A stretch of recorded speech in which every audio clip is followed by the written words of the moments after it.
Hey, welcome back to the last panel. I am Steve, the Laps comic fan. To my right is Lunchbox Warren from Lunchbox Comics. How you doing, brother?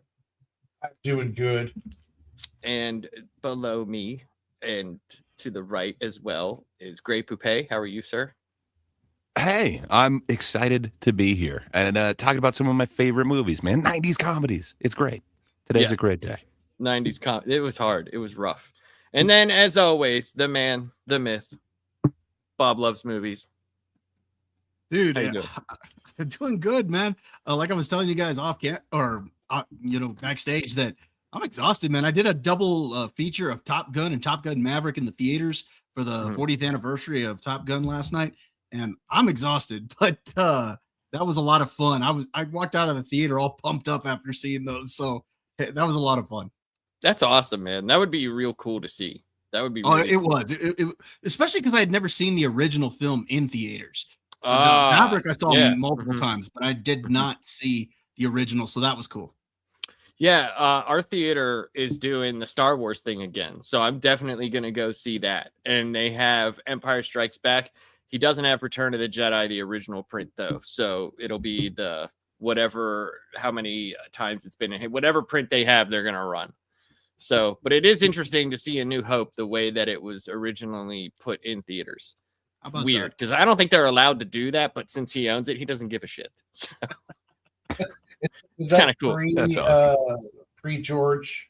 Oh, this is like what was in the actual theater. Like, that's awesome. So it doesn't even say A New Hope, huh? No, it just says Star Wars, and then it just says Star Wars. So I've seen it once, but this was a while ago, and I don't remember everything. So I'm going this time.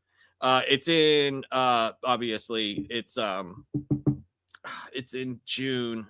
But obviously I'm gonna really try. Yeah, they didn't do it for May. It's not leading up to Mandalorian and Grogu next Friday, a week from today. I mean, I don't know. I would assume not, since it's in June.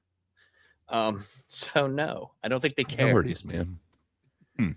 Well, I mean, care anyway. So I don't think anybody else cares. So you have that right, Warren. Nobody else seems to give a shit. No, maybe he doesn't. So there's more hype around He-Man right now than Grogu and Mandalorian. So that's true. That's very true. So this topic I thought would be a lot of fun, and as always, our topics are rather interesting. That we try to make them as interesting as possible. But 90s comedy movies. Now, like, this is a wide range. It could be sports comedies, action comedies, anything that has humor in it is up for grabs, because I wanted to do that so I knew that there would be a variety here. Because I know Bob, if it was just straight comedy movies, his might be similar to Warren's, or mine similar to yours, or this. So this way we have a chance of having very different lists. And I made it 5. Usually we do a top 10, but I thought 5 would make us think a lot harder about the movies, because this was hard. This was very hard. There's a lot of movies on that didn't make my list that I was like, damn, like those would be on a list if it was a bigger list, those would be on there. So as we always do in the intro, Warren, how did you come across like comedy movies? Was it through as a kid being young, seeing like family comedies, or did you like just happen to stumble upon something, like Eddie Murphy's Raw or something? Well, my parents got the satellite dish back before they had the DirecTV one, so it was like 8 feet wide and had a big old rope. The Prime Star? Yeah, the big old ones. You had to to find a certain channel, you had to go to a certain global position on the satellite. And they had HBO, and I remember the earliest ones I remember were the Naked Gun movies. And then it was like Hot Shots and stuff along those lines.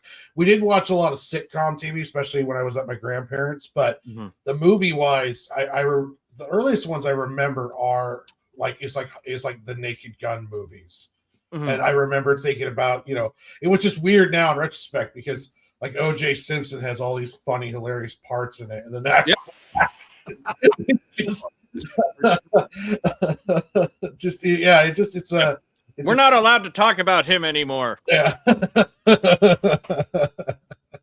Yeah, I think one of the first times that for me that I realized like movies in general, like, because I didn't know when I was young, like, oh, this is I always said this is a funny movie, like this is a funny. One of the first times I laughed out loud uncontrollably that I remember was in E.T. when he called him penis breath. I thought that was like one of the funniest. I called everybody penis breath. Like people that I didn't even know, because I knew like penis, but I didn't know it was like bad to say. I'd be like, hey, penis breath. And they'd be like, what? And I just thought it was like the funniest thing ever. But like Goonies and stuff like that, like family comedy is what got me first. And then as I got older, branching out into seeing other things. But I think Goonies and E.T., even though E.T.'s not really a comedy, it's more of just a family movie. But Goonies definitely has comedy elements to it, as a family movie. But Gray, same type of question. How did you get involved into these comedy movies? They were just always there. Like I said, I was pretty much raised by TV. So, on the weekends, there would be like the classic movies. But I inherited like a stack of tapes and DVDs. I know there was a bunch of like Eddie Murphy movies in there. Beverly Hills Cop just was always there.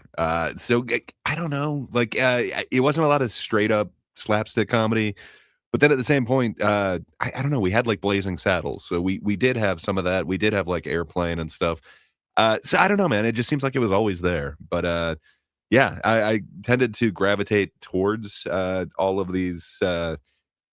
I guess you'd call them like the Zucker Abrams movies. Like somehow I amassed a collection of them and I could just watch them over and over again. But yeah, those, like Warren was mentioning, like the Naked Guns, but also, the older ones too, like Amazon Women on the Moon, like all these ones, they were just around and I just loved comedy, man. So I don't know. It just feels like it was always there. I couldn't tell you when it happened. It was just always there. Well, yeah, like Homer said, I sat around TV and I turned out TV. So, I mean, True. Yeah. Yeah. So that's good. That's good. That's got to be kind of cool, though. Like having no memory before that, like there's not a memory for you where there wasn't that around for you. That's kind of cool. Because I definitely have memory of, not having like, we had channels. I had this TV. We had a family TV and you had to pull out the little knob and it would be like, and then we had these little buttons on the front. I know that sound. That got like 6 channels, and then we'd have to switch from like UHF to VHF to get other channels. And yeah, there wasn't a lot until my neighbor had cable. I was best friends with my neighbor and he had cable. And that's whenever I got to see some stuff at first. I told the story about seeing Jaws for the first time. And that was really cool. But Bob, same style of question, man. I think for me, it's kind of like Gray. It was just kind of always there. And you just kind of realize, hey, that was kind of funny. You just kind of start laughing at some of these movies. And I don't think it was really until I got older that I really realized there was a genre of comedies and stuff. It just kind of was always there and stuff that you considered to be funny movies. And kind of like Warren, the Naked Gun or some of those early ones that I remember. I remember seeing Airplane on TV. I remember seeing Beverly Hills Cop and some of these others that would be considered comedies, even Ghostbusters, considered a comedy, even though it's got the supernatural element and the horror element to it. But it just was always there. Yeah, it's cool that comedy can reach so many different genres as well. Like you just said, like horror, sport comedy. I mean, there's how many sports comedies are there? My God. Oh yeah. So many on my list. Dramedies, like stuff like that. I was surprised when I went to IMDb and I was looking at what was comedy movies. I was very surprised. Like every list, because I was like, wait a minute, this can't be right. There was one movie, and I even went to like Rolling Stone and I did like all these different lists, and it was on there in the top 100. It was American Beauty. And I was like, That's a comedy? What? Yeah, I I think I saw swear. that same list, man. Yeah. There's a No, it was bunch of them all on there, over but the I'm place sorry. too. You got Spacey in a no. That's not a comedy, man. No, not at No. all. When you talk about the bag that's just swirling, come on, that is not a comedy. What about that is funny? No, Uh, and it was on there might be Rolling Stone. It comedic was moments. on IMDb. It was on. I'd give you dramedy. That is not a comedy. I don't Yeah, think it's I even. agree with I don't that. even think it has an itty at the end. You know, like it's just not. It just. It's a drama. Like, I don't know, dude. Like that one was. That one was weird to me because it was on so many lists, like Rolling Stone, People, all these different sites had. It was like the one occurring movie where I was like, this doesn't sit right with me. That's just. There's no way. Funny how? Yeah, how exactly? Where's the laughs in this movie about a grown man obsessing over a high school cheerleader? Yeah. So, all right, I'll kick this one off with number 5 for me. Number 5 for me is "Don't Be a Menace to South Central While Drinking Your Juice in the Hood." Hell yes. So I saw this in the theater. This came out in 1996, and I saw this with a bunch of friends of mine because, you know, when you're like 20 years old and you think like, you know, weed and stuff is awesome and hilarious, and the Wayans brothers already, you know, had a reputation by that point. And I think there's so many quotable lines from this movie.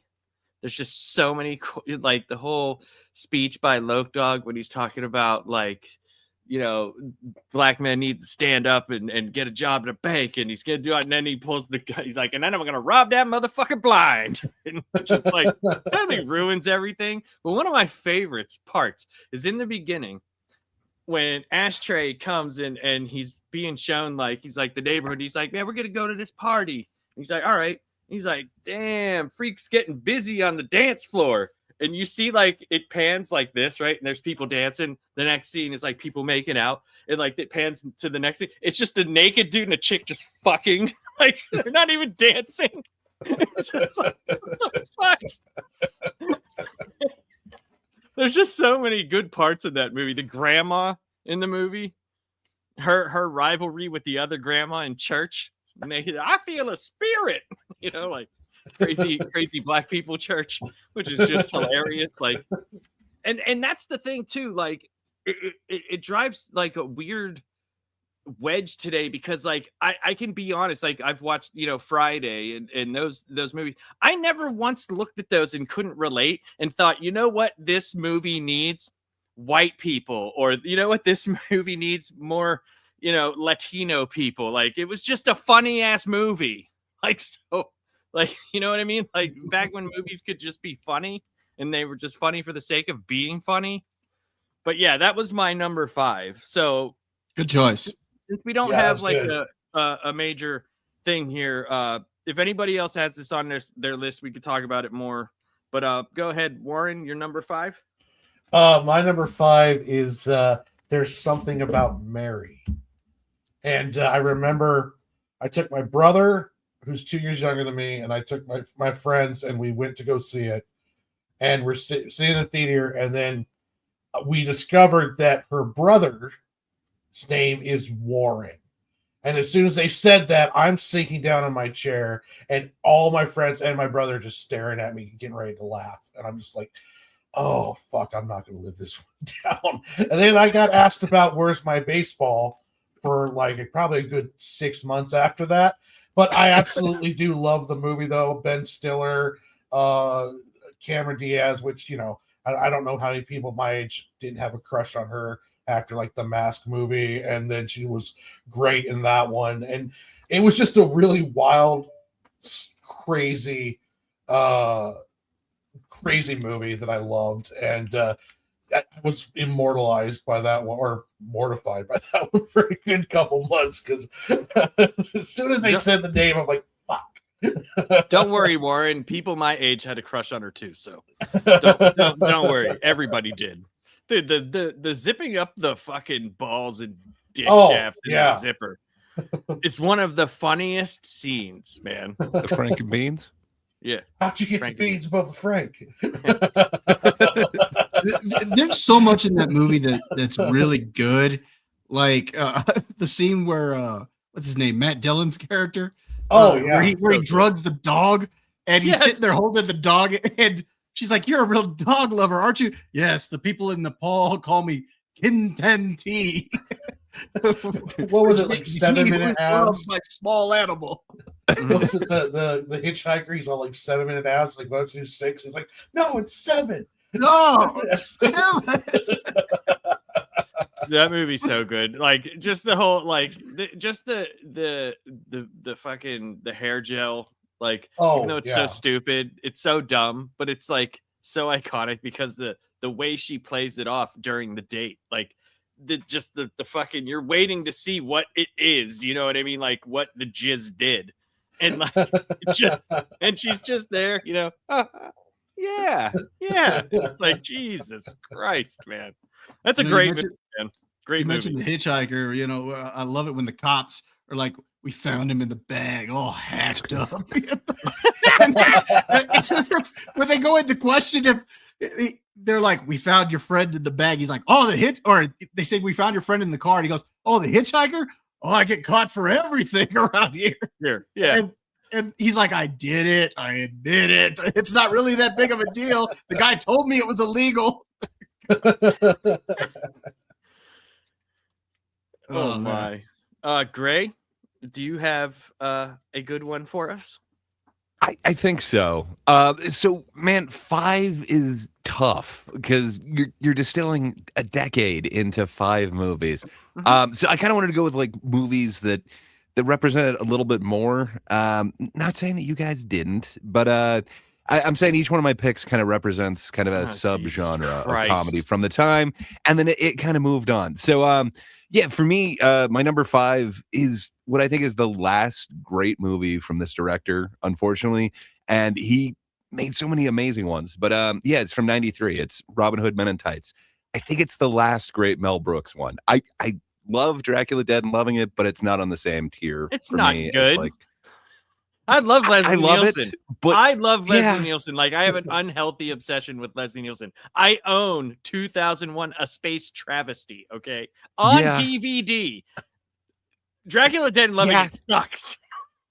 Yeah, but it's got a certain place in my heart. It does. It does. It does.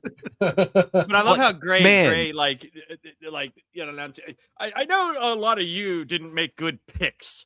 I'm going to encapsulate my mainly speaking for laughs 1990s generation into this. Listen, look at my gravitas and my humbleness come out through the movies that I will bestow upon you, the lesser folk. I completely respect Warren's choice. Warren was correct in what he's saying, and I know Bob is going to knock it out of the park with his choices. That's all I can say, really.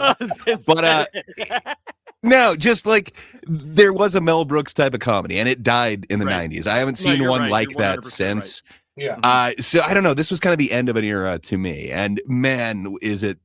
I understand he's made movies since then, and people have gone on to co-make movies with him. Like we're getting Spaceballs 2, I believe, this year, and then we got History of the World Part 2. Yeah, but man, Robin Hood Men in Tights, to me, it hits so hard, and Carrie Elwes as Robin. Robin, the only one who speaks with an English accent. Yes, he is perfect in this, and just like he could not be more perfect. Richard Lewis Richard Lewis's best role, dude. The mole itself, it's like its own character. Well, and he invented the hot tub, or made his men invent the hot tub for him. You know, more bubbles. Just man, there's so much going on with this. Lincoln. Latrine, Blinken, Blinken. Man, there's just so much going on, but there's just so Tracy Ullman as Latrine is just amazing. Dom DeLuise in it again, one of his last amazing roles. Isaac Hayes, he kills it in this. But yeah, Chappelle is kind of his big come up. From here, it kind of opens some more doors. I know people remember him in Nutty Professor, but he really got to kind of show off what he could do in this. And I think he had a way better part in it. A lot of the jokes hit like Chappelle jokes that you would hear now. Like the way, Yeah. the way he enunciates them and delivers them, I would say. Maybe not you know what I'm trying For to say. sure. Yeah. I love that movie. So good. But man, So there's good. so much going on in there. But yeah, even Little John in there is just to me it's perfect. And like there's so many quotable lines from it. If we don't get no tolls, we can't eat no rolls. Like it pops up in my mind way too often. Just I absolutely love this one. So Robin Hood Men in Tights is my number 5. Contest itself is just True. fucking amazing. What was it when Prince John goes to see Latrine and she's like, we changed our name to Latrine. You changed it to Latrine? Latrine. Yeah, it used to be Shit House. And he's like, good choice. change. Yeah, it's like Very Richard good Lewis is like only like really good thing. Like, my God, that's dude. It is just Blinken fighting the wood. Uh-huh. I love it when he falls out of the tree and he's all like, I can see, and then he gets hit again. And he's just like, oh, never mind. Never mind. The Playboy and Playboy. Braille. There's so many great things about it. Repossessing the castle, where they're just towing the castle away. Man, everything about this movie. It really hits where, sadly, a lot of Mel Brooks' other ones didn't for me. They don't. It No, put you're a great right. capper on a career for me. Yeah. I can. That's a great pick. Yep. Bob. Gray, I almost put Robin Hood Men in Tights as my number 5. I really almost did, but this other one that I put there just slightly beat it, at least for me. I really liked Hot Shots Part 2. Oh yes. That's a great one too. Freaking the whole Rambo spoof is freaking hilarious. At times they're spoofing Rambo 3, other times they're spoofing Rambo 2. It's freaking hilarious. I love the scene at the beginning when he's doing the fight with that guy in the shadows. The toppings. Well, he's got all the glass and everything, gloves, and then man. trying to go that he's got the gummy bears. Yes. I thought you were talking about Bridges when he's fighting. But and then Troutman asks him, he's like, "What was that?" And he's like, "Oh, well, I just do that for the money and to satisfy my male craving to kill and win." It's just some of the stuff in there's hilarious. The scene where he's just blowing people away at the end, and it's got like the body count going. Yes, more than RoboCop, more than Terminator. RoboCop, more than Terminator. Bloodiest movie ever made. He's like up to his chest in bullet casings. Oh. Yeah, I really like Hot Shots Part 2. That's great. And just some of the stuff they do and there's really cool. The fact that you got the actor who played Troutman to come back and play basically Troutman again, for this movie. I thought that just made it hilarious. And then you got what's his name? Who was in Whose line is it anyway? Ryan Stiles. Yeah, he's yes. Killer, man. It's possibly his best on-screen one. He didn't get as much recognition from Drew Carey's show, but this, like, it really showcases what he could have done. I wish he would have had a more illustrious movie career. Yeah. But this one's a lot of fun. Who was it to play the president? Lloyd Benson? Isn't that Lloyd Bridges? Lloyd Bridges, thank you. I don't know why I said Benson. Lloyd Bridges. He was in the first one, obviously, but he plays the president in the second one. And I just love how he's always talking about all the injuries that he had and stuff. At one point, he's like, "Oh, my tongue got taken off. The new one I got is from a basset hound." He starts drinking. He's like lapping up his champagne and stuff. Yeah. The way he delivers the lines with the looks on his face. It's just so gold. So gold, dude. That movie's so good. So good. And they're freaking parodying Bush when he went to Japan and threw up. Oh, and yeah. They show him looking at the plate of sushi and it's like winking back at him and stuff. Sword fighting with Saddam. Oh, that's hilarious. That's what I mean. That's what I thought you were talking about at first, because the shadows start fighting while they're eating. Yeah. They're still going. It's like, what? It's so good, man. Oh, the guy who played Mr. Bean, he's the wife or the husband of Topper's girlfriend. What was her name? The the one he was in love with in the both movies. Can't remember her name. You know who I'm talking about, right? Valeria Galino. Yeah, That's her name. and they're going to save him. Ramada. What's his name? Ramada. What the fuck is her name? Anyway. I'm blanking on it, but I know that's her real name is. But yeah, Valeria she's like Galino supposedly, or she's married in the movie, and they're trying to save her husband, is played by Mr. Bean. So a great movie. That's my number 5. I was trying to look up the names. Yeah, it's her name's Valeria Galino. I'm trying to look at her name in Hot Shots. Hold on. Ramada. Yeah, Ramada. I said Ramada. All right. So, she's like, I'm married, and he's like, you're joking. If I was joking, I'd say a rabbi, a priest walk into a bar. There's so many good. That whole that's like the parody movies that are good are like my favorite, and you'll see in my list. But there's something special about Hot Shots Part 2. Not only does it have one of those like amazing sequel names, but I like Part 2 way better than Hot Shots. I do too. Hot Shots Part 2 is, so I made a top 10 list. It's in my top 10. Man, I love that movie so much. It's up there with top Charlie Sheen ones for me. Well, Lieutenant Sean Tupper Harley.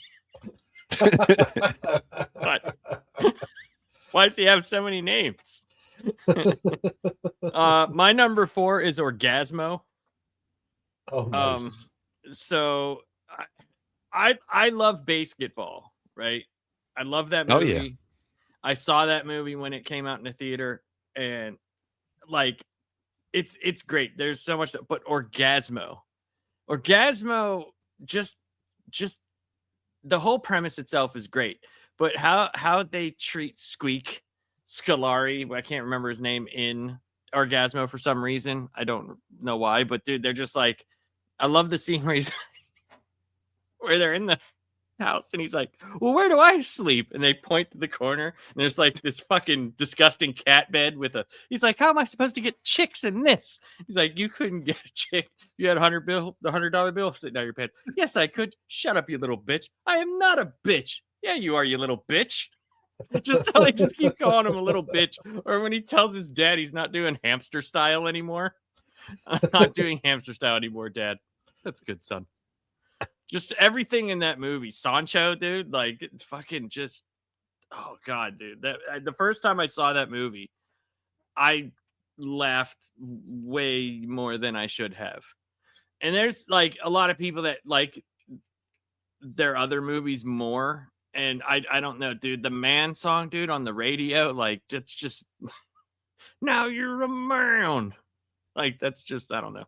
That's like peak funniness to me. I love that movie. I could watch it whenever. It doesn't matter whenever it's on, but that is number 4 on my list.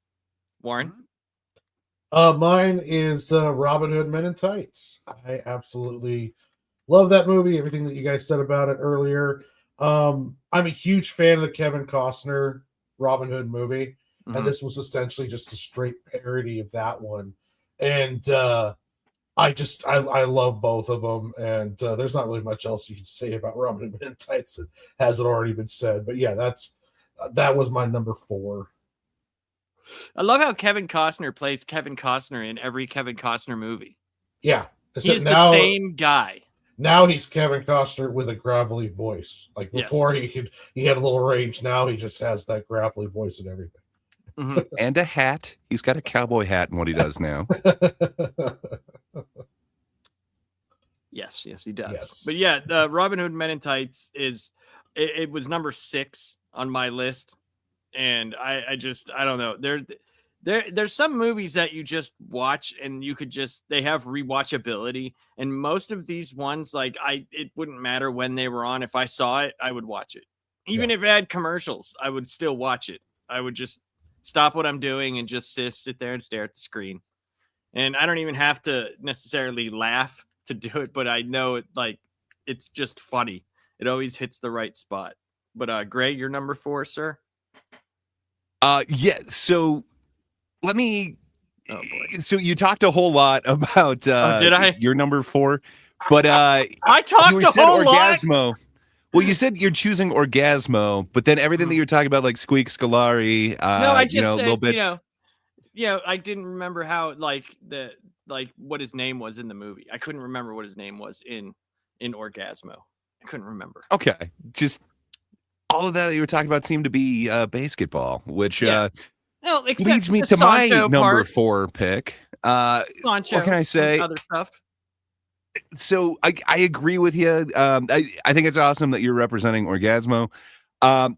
There is so much that the South Park guys, Don't even Trey say Parker, Matt Cannibal the Stone, Musical. Don't even say it. what they were able to do throughout the 90s. Like I think they my. really had a hold on what comedy was and shaped where it was going. Man, so you got South Park, you got Bigger, Longer, Uncut, you've got Cannibal the Musical, you've got Orgasmo. It's just so many good things, but they've got this other one. And then when you take the other legend, the legend who is past part of Zaz, Airplane, Naked Gun, Scary Movie once it got taken away from the Wayans brothers. But all those, you get this weird combination where David Zucker works with both Matt Stone and Trey Parker, and you get the weirdest sports comedy ever. My number 4 is basketball. And just, man, I could watch this so many times. And my wife hates it so fucking much. Every time I watch it, she has to leave the room. It's one of those that I don't know why. She just despises this, but it kind of, okay, my wife is now saying not true, but it kind of shaped who I was in junior high. I just kind of became obsessed with this whole, just answering everything with dude thing. I don't know. I just absolutely love basketball. It just has this nostalgic thing, but man, you got Bob Costa actually in there giving play-by-play on Costas. Kind of fair enough. I don't like to add the S to his name because I'm personal with him like that. But what can I say to bring this gravitas to this fictional game, this joke of a game, man? To me, it works so great. I love the tangents, the side stories. You mentioned a lot of what is going on with Squeak Scolari. I only mentioned that one scene. That one scene. I thought Yeah. that scene was funny in basketball, but I did mention Dion Bashar is the actor who's in a lot of their stuff. I wish he did more because, man, he could do so much in both of those movies. Just, man, I want to see more from that dude. But just as Squeak Scolari, just it indelibly is burned into my memory just how cruel you could be to somebody and it being funny. So I just absolutely love it. And then the fake outs, man, all of those are kind of stuck in my brain as well. I love the almost roasting just idea of, you can fake someone out, gross them out, make them laugh enough that you can make them fuck up. I dig that. I think we need more things that you can psych people out. And then it also pays homage to that one magical summer, the summer of ska.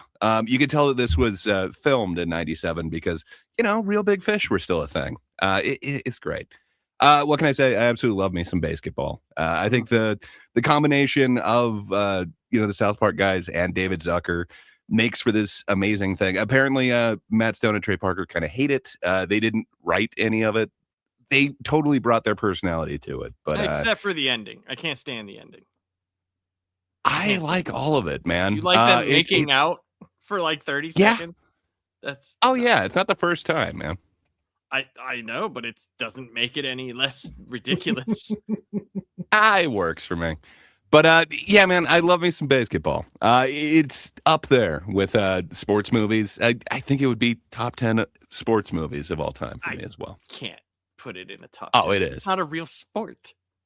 Oh, it is. Don't you take this away from Lazy Boy. I listen. I'm not. You can parody The Natural all you want, as much as you want to, but I don't know. I like basketball. It was on my list, but I really thought about it. I like Orgasmo more.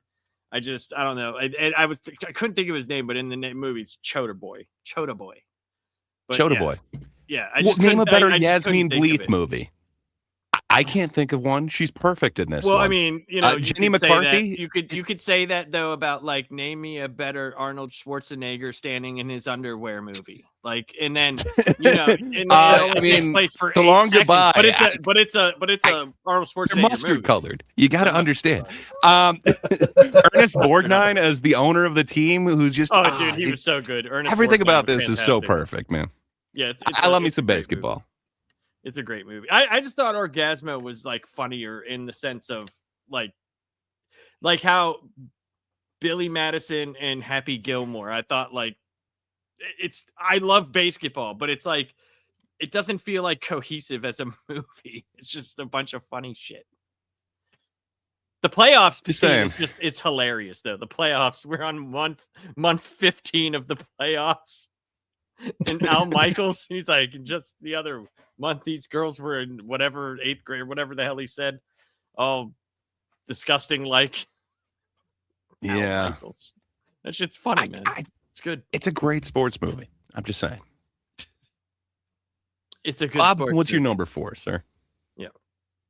All right. Well, some people would consider this to be the Jackie Brown of this film series because Ms. Pam Grier, Jackie Brown herself is in this movie. So that's why I say this. But my number 4 is Bill and Ted's Bogus Journey. I don't think this is necessarily a good movie. Do you like it better than Excellent Adventure? You know what? I kind of do. There's a lot of people that do. I don't know what it is, but I think it's hilarious. This whole concept of them going to all around the afterlife, going to, interacting with the Grim Reaper, going to hell, going to heaven, and having to fight, evil robot versions of themselves. Well, but do you think that call themselves Evil Bill and Evil Ted? Yes. And they're like, self-aware. Can you help us find a scientist that can help us build good robot us's to defeat some bad robot us's? I just think, I think it's freaking hilarious. The scene when they get to hell and they fall, they hit the rock and they stand up and they're like, wow, this place isn't what I expected it to look like at all. And the other one's like, yeah, we got totally lied to by our album covers.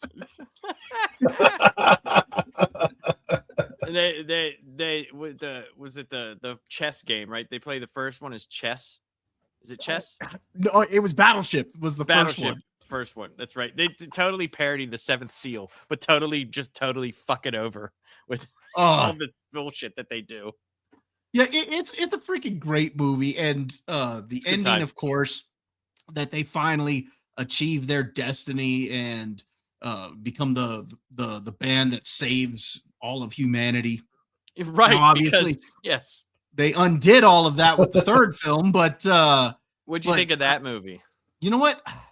I didn't watch it for that reason alone. I started watching it, and I was like, they undid all of this, and so I just stopped watching it. I probably need to go back and actually watch the whole thing because I've actually heard it. So it's not good because I actually heard it was okay. Okay, so it undoes everything, but the girl they got to play Ted Theodore Logan's daughter is good. Like, I thought she was good. You could tell, like, that's definitely his daughter, but it's exactly what you think it is. It's you can know what that movie's going to be in the first 5 minutes. And that's not saying that's bad. That's sometimes good, but it's not executed good. They did it better in the first movie.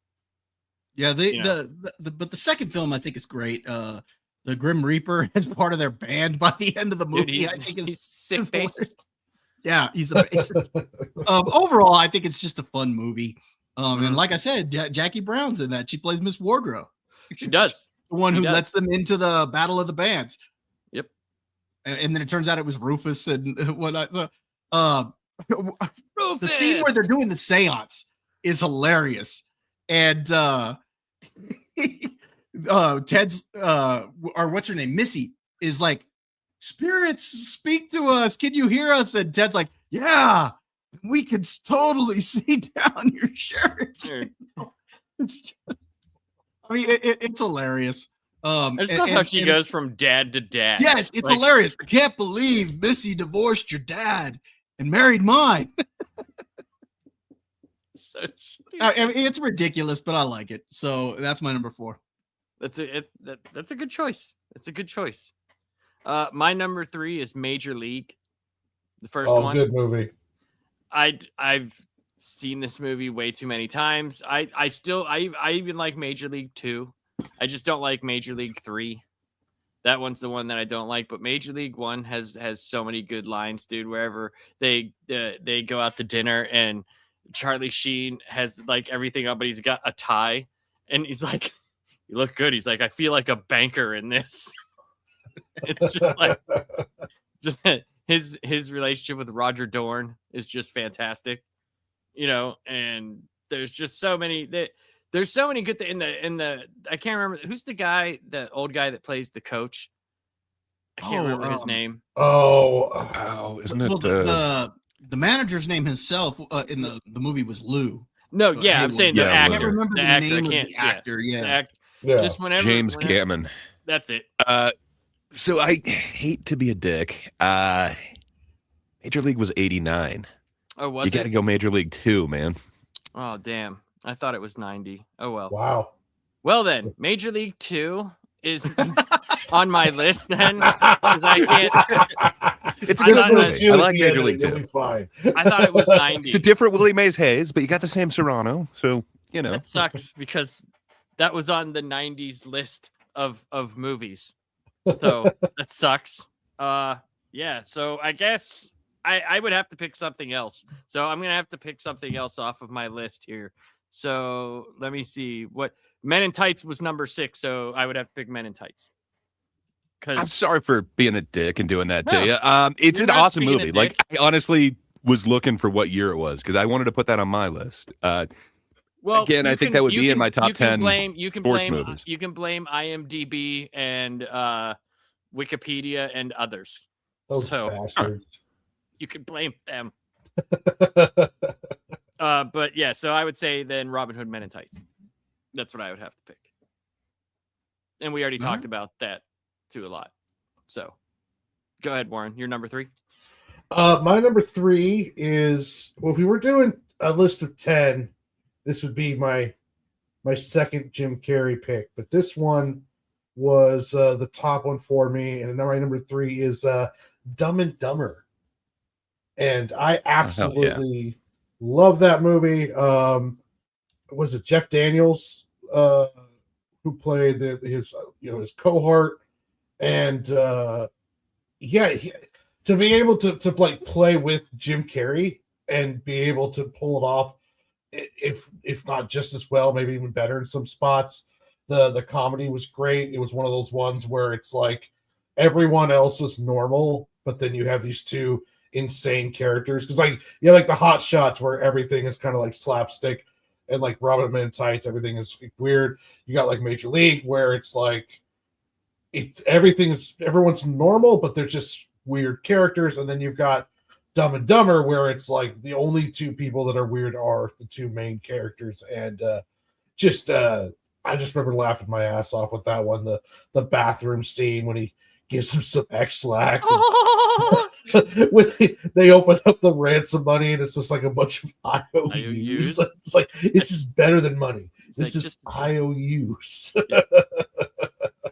Going the wrong way when they were heading to the Rocky Mountains and they're like in the Midwest, and he's just like, yeah, John Denver's full of shit because it's just flat plains everywhere. And that's funny. I like was it at the end where they meet up with all the hot ladies and whatnot? And yeah. They're like, so like, you idiot, and they stop the bus. He's like, you have to, sorry, my friend, the town's that way. And they just like, wow, there's gonna be some lucky guys. Dude, Lloyd Christmas. Like, every time he does the Banaka, it's like over here. He gets frozen to his back because he pissed all over him.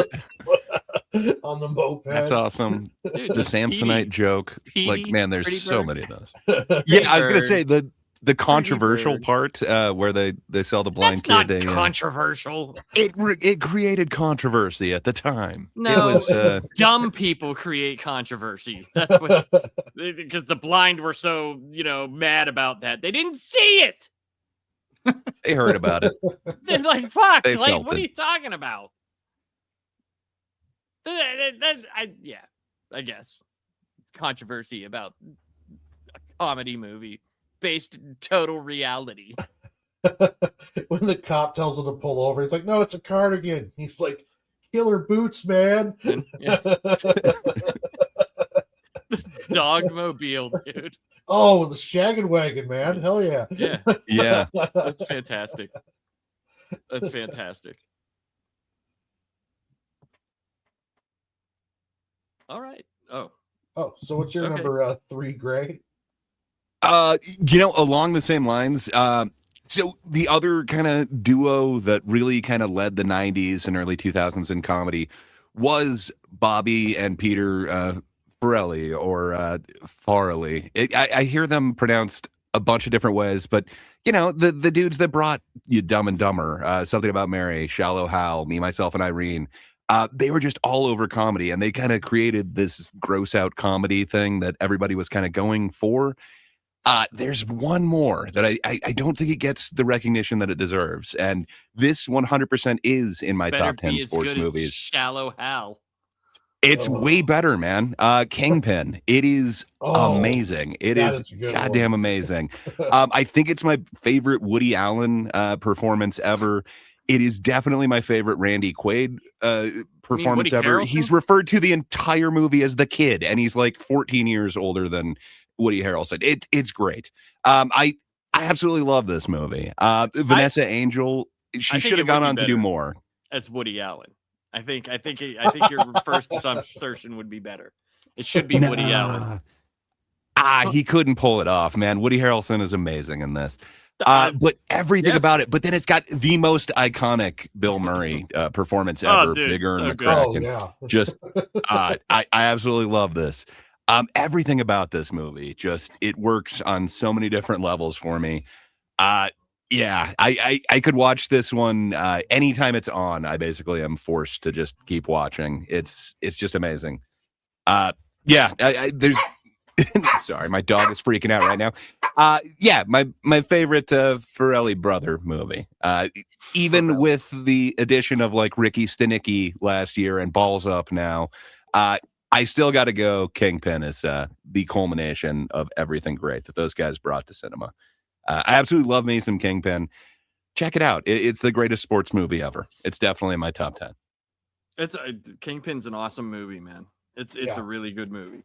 I love that movie. You're right. I do think it's Bill Murray's best, in my opinion, best role. I think the character is phenomenal, and it fits him more than what they tried to pigeonhole him into. It's like Groundhog's Day. People love that movie, but it's like, I don't know. It's like just him being himself. Like he's not really playing a character. You know what I mean? Like how many times have we seen him act that way in movies? Where this was like, Yeah. he got to be that, but more. He actually got to be an actual character. Sorry, Orange Avenger is bringing up the. He's like, took the liberty of milking your cow. It's like we don't have a cow. He's like, oh, like full on drinking. It's so great. Oh. Yeah, I love everything about this movie. I Yeah, can't see I just- comments for some reason. That sucks. There we Oh. go. Look at that. Now I can see him. Holy shit. Oh, Hi, hell people. yeah. I couldn't see him. What up, Patrick? I didn't see your comment there. It's pronounced the Felicia brothers. I'm sorry. I've been pronouncing the brothers wrong the entire time. But they make a hell of a movie. Yeah. Sorry about that. I couldn't see. I couldn't see any comments. Last comment I saw was Bob that says "Hail chat." That's it. Well, Wasn't- hail chat. I was like, nobody's saying nothing. No. All right. No one's here. Well, speaking of Bob, hey, what you got as number 3, sir?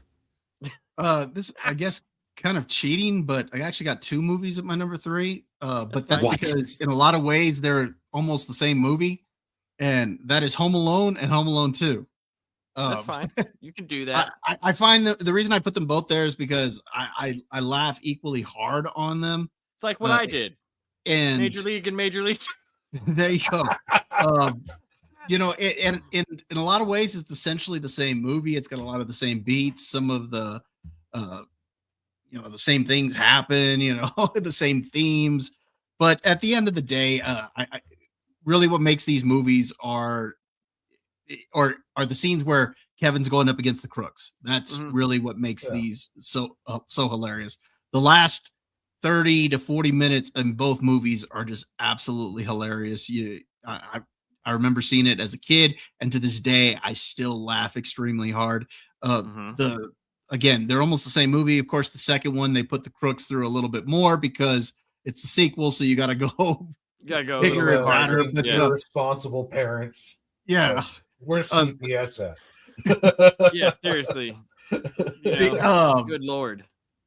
but yeah, those are hilarious. I love the setting of the second one where it takes place in New York, but where the big showdown happens at his uncle's house, and the house is all being remodeled and torn up Mhm. and whatnot. And I think that just makes for a fun setting, and some of the things that he puts them through is hilarious. And that just from the lot of- moment where he's throwing the bricks at him, and it keeps hitting Dude, more that's- over and I remember I talked about that for a while. The on one of the I think it was the Christmas movies we did. yeah. Like, dude, he throws like 5 bricks like every time.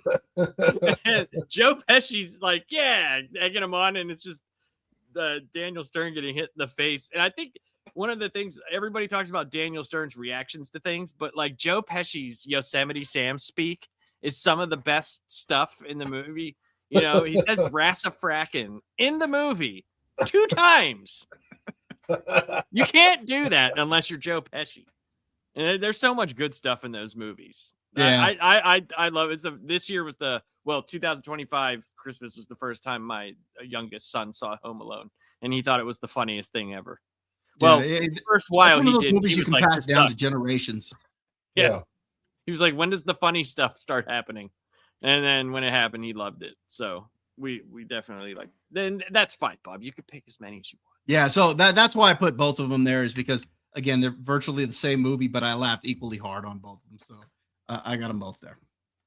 Nice. Yeah, my number 2 is Hot Shots Part 2. Nice. It's just there's not we've already talked about it enough. That's why I just kind of was like, yes, but I think the 90s was the peak of those parody type movies.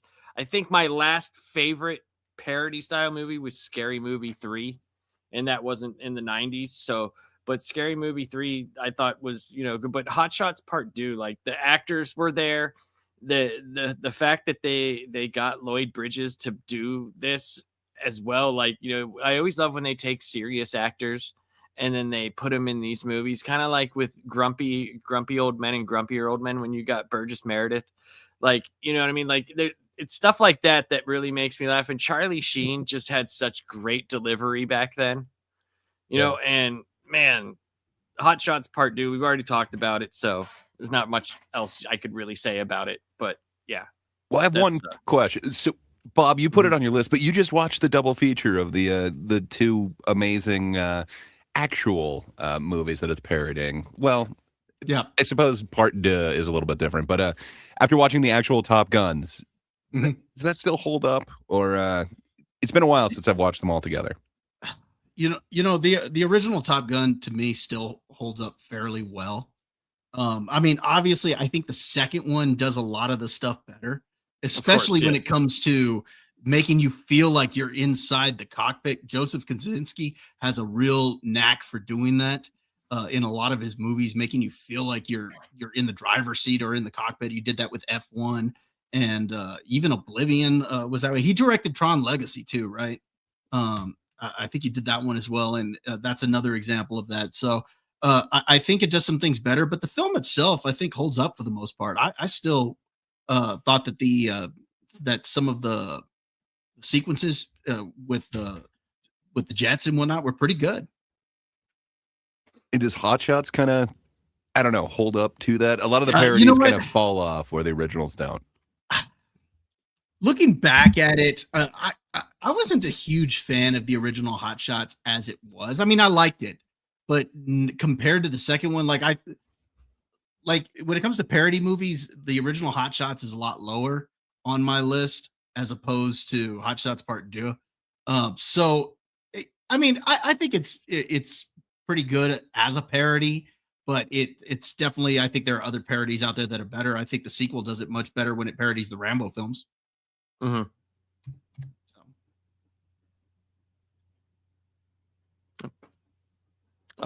Warren, you're number 2. What was your number 2? Hot Shots Part 2. Hot Shots Oh, that's Part right. two. Yeah, okay. My number 2 Yeah. was the Big Lebowski, which yeah. when I watched it when I was younger, I didn't like as much, but as I get older, it's the more I want to become the dude, and how much I love that movie. What was it? John Goodman, Steve Buscemi. I mean, it's just a great movie, and it has all the wackos. It's quotable. It's just everything about it. I never did watch the movie they made off of the bowler guy. I think did that ever come out with that, or is that just they were going to make a movie based on the bowling character, the one that was would like lick his bowling ball or some crap like that. But yeah, Jesus, I think it's called like Jesus Rules. It's panned like everywhere. Nobody kind of holds that in high regard. But yeah, that's just I love the Big Lebowski. What was those German guys that actually did the kidnapping? They were nihilists. There's just so much good stuff, and it was one of those films that I appreciate a lot more as I got older than when I was younger. Like Ace Ventura I don't appreciate that nearly as much now as I do like with like the Big Lebowski or stuff along those lines. So yeah, so that was my number 2 was the Adventures of the Dude. Good choice. Mm-hmm. Gray? Yeah. So my number 2, I tried to grab another, I don't know, I'd call it a pillar of what kind of directed comedy going on from there. So I think Mike Judge really kind of shaped a lot of what people were doing in comedy. He definitely shaped a lot of what was going on with animation. You know, like Beavis and Butthead Do America was huge. The actual cartoon, it spawned so many wannabes and imitations of it. Mhm. But man, what he was able to do in 1999 with his foray into live action, Office Space, just, man, it is infinitely quotable. I have probably seen it a million times, and I just don't tire of it. There's something about this amazing, apathetic yet serene character, much like the dude. Like, he is just kind of zen with it. He is just experiencing it, and he's okay with it. Ron Livingston's kind of portrayal of this character who gets hypnotized, and then the hypnotist just happens to have a heart attack, so he just kind of stays in this peaceful state. I have looked for that zen state and never found it in my life. But yeah, it's got one of the best performances. So I love what Ron Livingston is able to do as the Peter character. But Jennifer Aniston, she is just not annoying in this one. Somehow I dig what she's doing, which is kind of tough usually. And then you know, her tchotchke's flair. Like, I'm actually on her side for this. David Herman as not George Michael, Michael Bolton. Sorry. I absolutely love his thing. AJ Naidu, just amazing as now I'm forgetting the character's name, but not gonna work here anymore.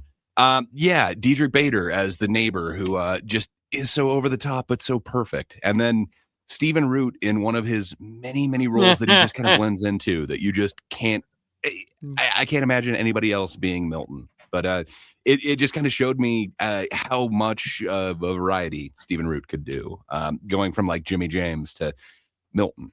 Man, it's just amazing. And then Gary Cole is the boss. How many times have I can't tell you how many times it comes up in my mind that like, so I'm gonna need you to work Saturday. Just yeah, it absolutely it's something that shaped a lot of kind of apathetic comedy in the future. And man, I dig what Mike Judge was able to do. It was a flop when it came out, but it just got so much traction on VHS and I guess DVD at the time. But man, Office Space. Yeah, I think it really shaped a lot of what comedy was to come. And then, man, what he was able to do with his next couple films, but they're not in the 90s. So, yeah, I'd have to give Office Space as this huge kind of shape. I can't tell you how many slacker movies kind of came out after this. Yeah, Office Space is good stuff. The jump to conclusions, Matt, is Oh, that one's great. The Bobs with their Bobs, John C. Yes. McGinley. Yeah. So great. Yes. Gonna burn the place down. Yeah, set it on fire. Bob, number 2. My number 2 is Major Payne. Love Major Oh, Payne. nice. Love Major Payne. Major Payne is freaking hilarious. As somebody who served, I can relate to it a little bit. Yeah. As somebody who has 5 kids, I can relate to it a little bit. There's so much about that film that I can relate to. But it's hilarious. I love the whole sequence when he's meeting the kids for the first time and he's got them all in formation. And that one kid sneezes, and he's like, "Did I give you permission to sneeze, Opie?" Open. And the kid sneezes right in his face, and he's like, "I see we have a sickly boy on our hands." And he has him drop into the push-ups. Well, a few minutes later, he's yelling at the deaf guy, and he's like, "Are you stupid, or are you just plain old deaf?" And the kid's like, "Yeah, sir. Actually, he is deaf." "Oh, thank you." I dropped down, give me 25 more push-ups for speaking out of line. Yeah. Major Payne's a good movie, man. I forgot about that movie. Yeah, that's so also good. It's hilarious where he moves them into those barracks, or not those barracks, but like I guess the barracks that he moves them into, and they're like, "Oh, we can't be out here." And so that the one guy, he's like, "Major Payne, I speak for everybody when I say this is unacceptable, sir." And he's like, "Really?" Next thing you know, they're all buried in the mud, and he's just spraying them. Yeah, he's like, "My little Brussels sprouts, uproot yourselves." He does the little train choo-choo or train the good story. Your legs blubber off. It's a great movie, man. Like Damon Wayans pulled that off really well. Yeah, like that character. Yeah, that it's a hilarious movie. He nailed it. Yep. So that's my number 2. All right. So my number 1, I guarantee you, is nobody's number 1, but my number 1 is Wrongfully Accused with Leslie Nielsen. The first 45 minutes of that movie, in my opinion, is some of the fun. The back half doesn't hold up, but the first 45 minutes of that movie, hilarious, man. The Fugitive, like, why do you need a parody of The Fugitive? But it's great. Richard Crenna as the Tommy Lee Jones character is great, and there's a scene, and I took the clip. There's a scene where Leslie Nielsen and Kelly LeBrock have an interaction, and it's one of my favorite scenes of all time. And here it is. Ryan, what are you doing? Your dog certainly has a surprised look on his face. Yeah. Well, that's because you're looking at his butt. Oh. Then he's certainly not going to enjoy that treat that I just fed to him. Well.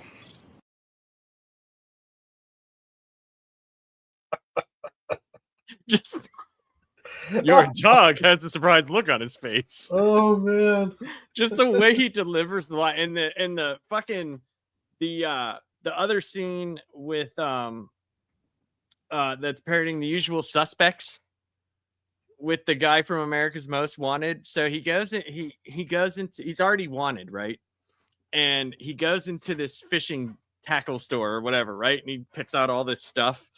And the guy's like, I've never seen you here before, mister. And he's like, Mr. Buzzin' Frog, born on the shores of the Uralava River near Rapala, up there by Timberdoodle.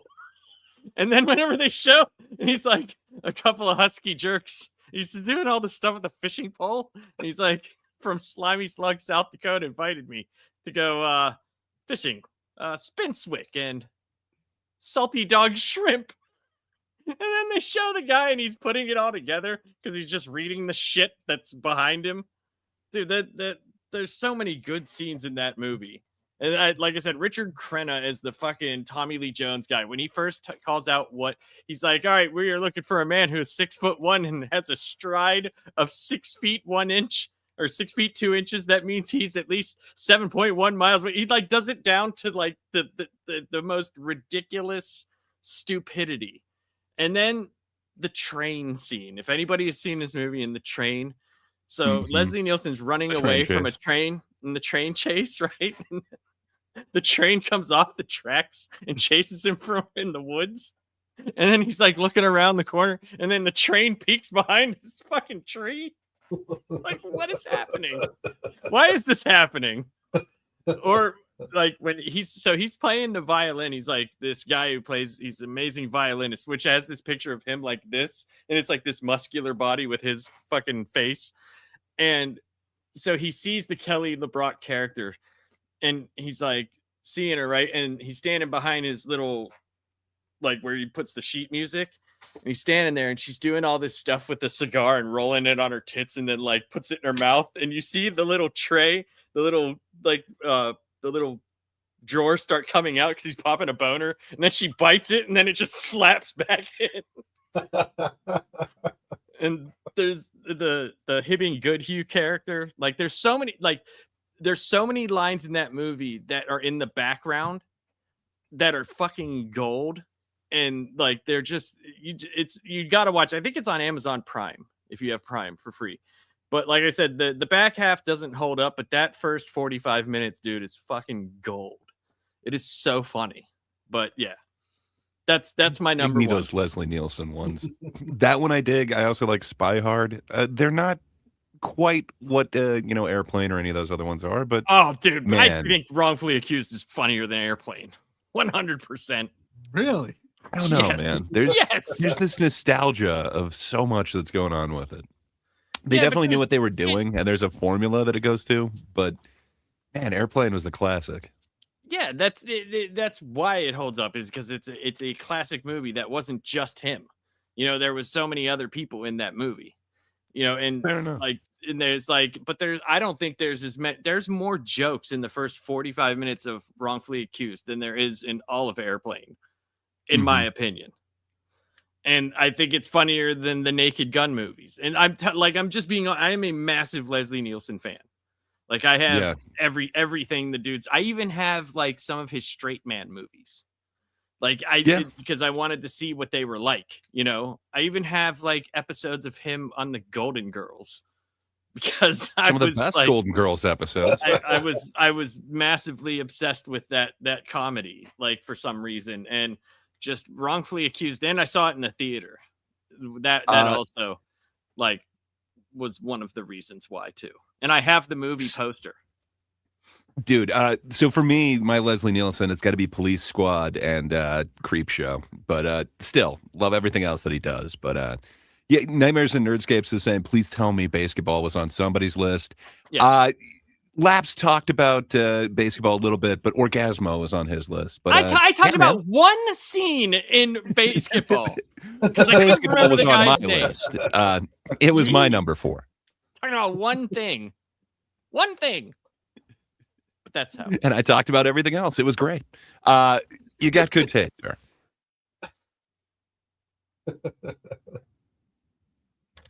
Warren, what's your number 1, sir? Yeah. Number 1 is Office Space. Hell yeah. Yeah, that one just resonated with me. When I saw it, I think I was in the Army at the time period. And there was just something about like just his I don't give a shit attitude and with the apathy of it where I was just like, this is just so far. It felt like almost ahead of its time. Like I was shocked that it didn't do well in the theaters, but I didn't even really know anything about it until it was already on Blu-ray or on DVD, I think at the time. And yeah, it's just Mike Judge. He has this really really great way of writing comedies, and I don't think he gets nearly enough credit. Even though like I like his Beavis and Butthead, but I think King of the Hill is better than Beavis and Butthead, and I really love Agreed. Space. It's just something that just resonates, even if you don't have an office job.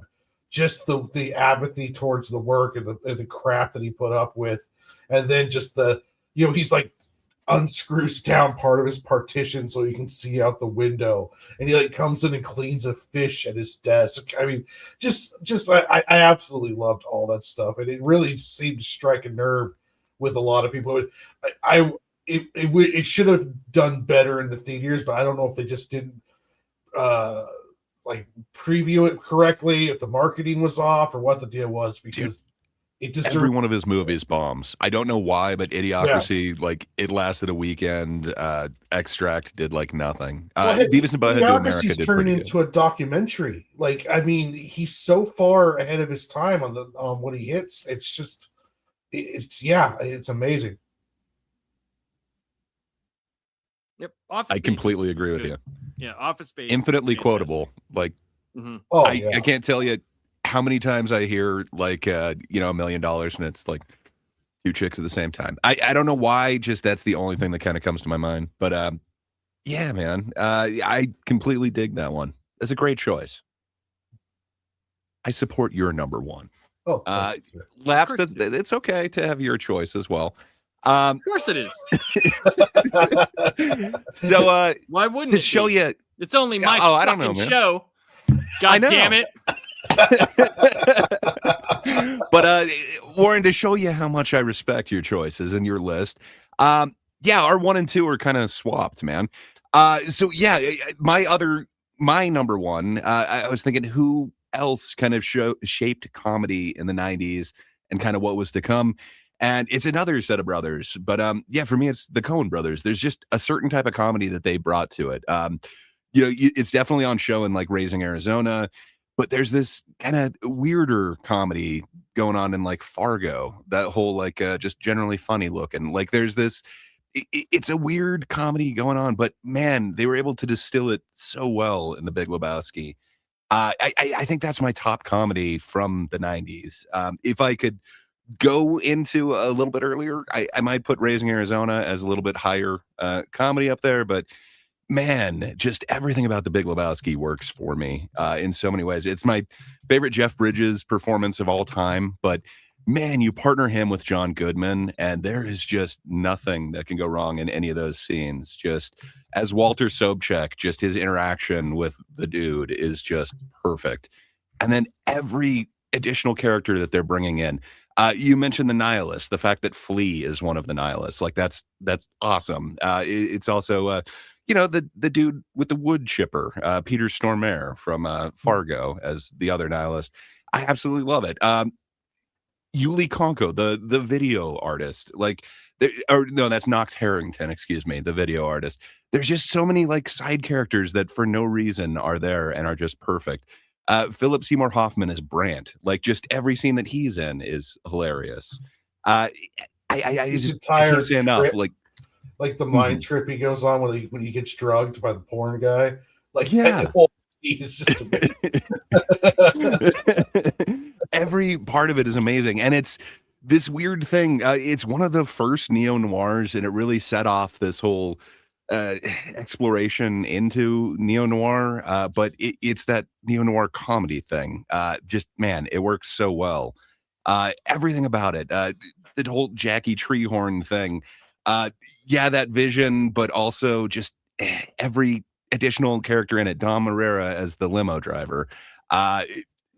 There's so many other ones in there. I'm blanking on his name. But yeah, the dude who plays the fellow detective, the brother Seamus. So many amazing performances in this, and just it works on so many different levels. Just cutting to the Jesus when it's like 4-year-olds, dude.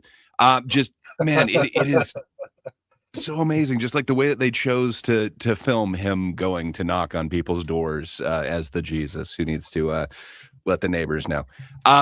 man, there's so many amazing things about this movie, and it just works. His other dream, where he's going through Kingpins, where he's going through the Valkyries, just man, so many amazing things. Just little stupid things like the landlord's what would you call that, performance art piece?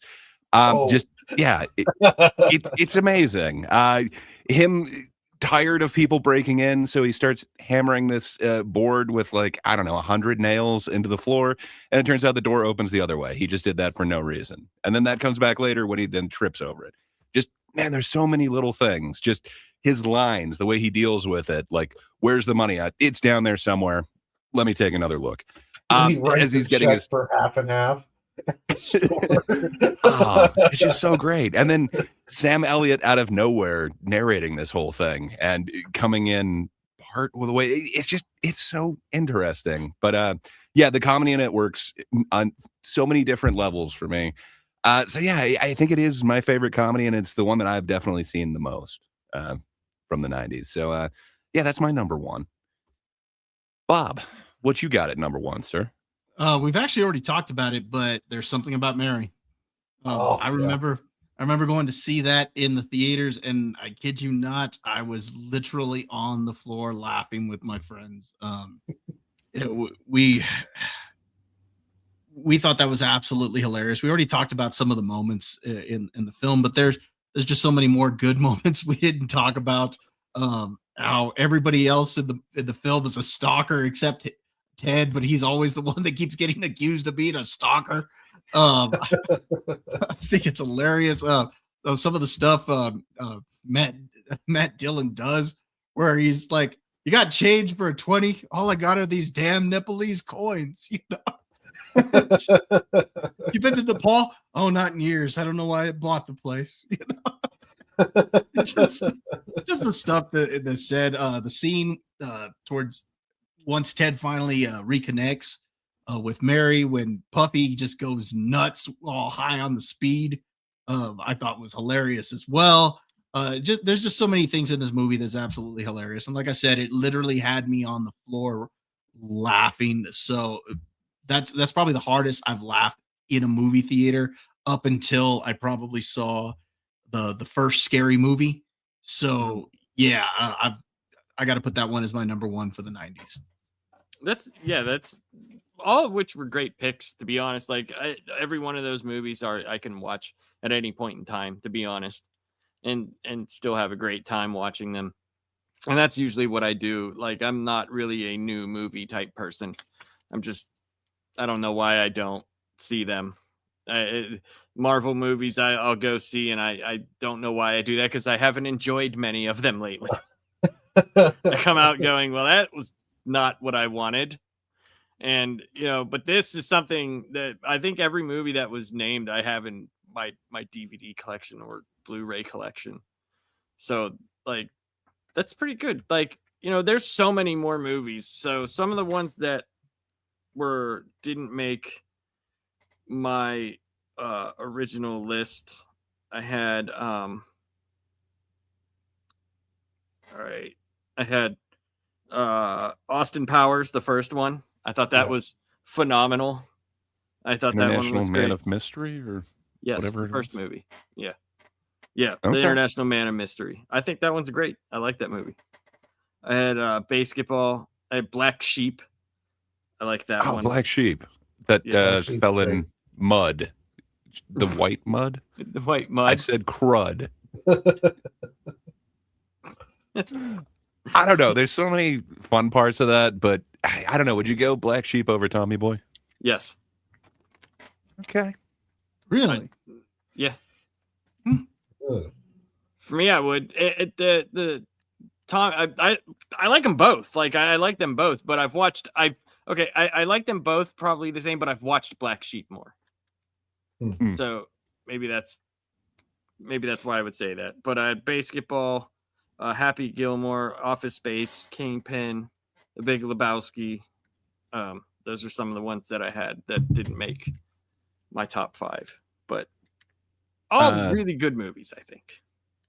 I had, like I said, I did a top 10 one. So my number 6 would have been Airheads. What About Bob at 7, Dirty Work at 8, and Half Baked at 9, and then Hot Shots Part 2 at 10. Just man, Dirty Work is so good. It's so stupid, but so amazing. Bob Saget should have directed more movies, but yeah. Saigon whore who bit my nose. I had It's like the most amazing cast. Yeah. I had like Ace Ventura, Wayne's World, Austin Powers, the same. My number 10 was Don't Be a Menace to Society or South Central while drinking gin and juice in the hood or whatever. Yeah. There were so many to choose from though. Like this list could have just gone. I probably could have done a top 20 list with all the stuff that was out there. So some of my favorites that didn't make the list, True Lies. And part of the reason there is because I consider it more action, but there's a lot of comedy in True Lies. There is. That is considered an action comedy. White Men Can't Jump. Again, sports comedy, but I think it's great.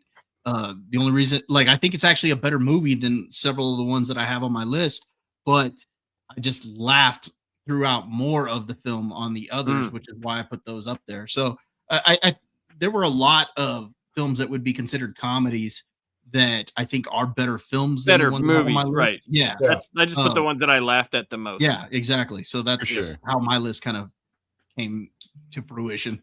Yeah, there's a lot along those same lines. Galaxy Quest. Nobody mentioned that one. I actually wrote that one down as well. That would have made my list if I was doing just better movies, because we actually reviewed that on Dad's Turn to Talk a few weeks ago, and that I think is a brilliant movie. Yeah, it's great. It's for what its premise is. I think it's much smarter than what it has any right of being.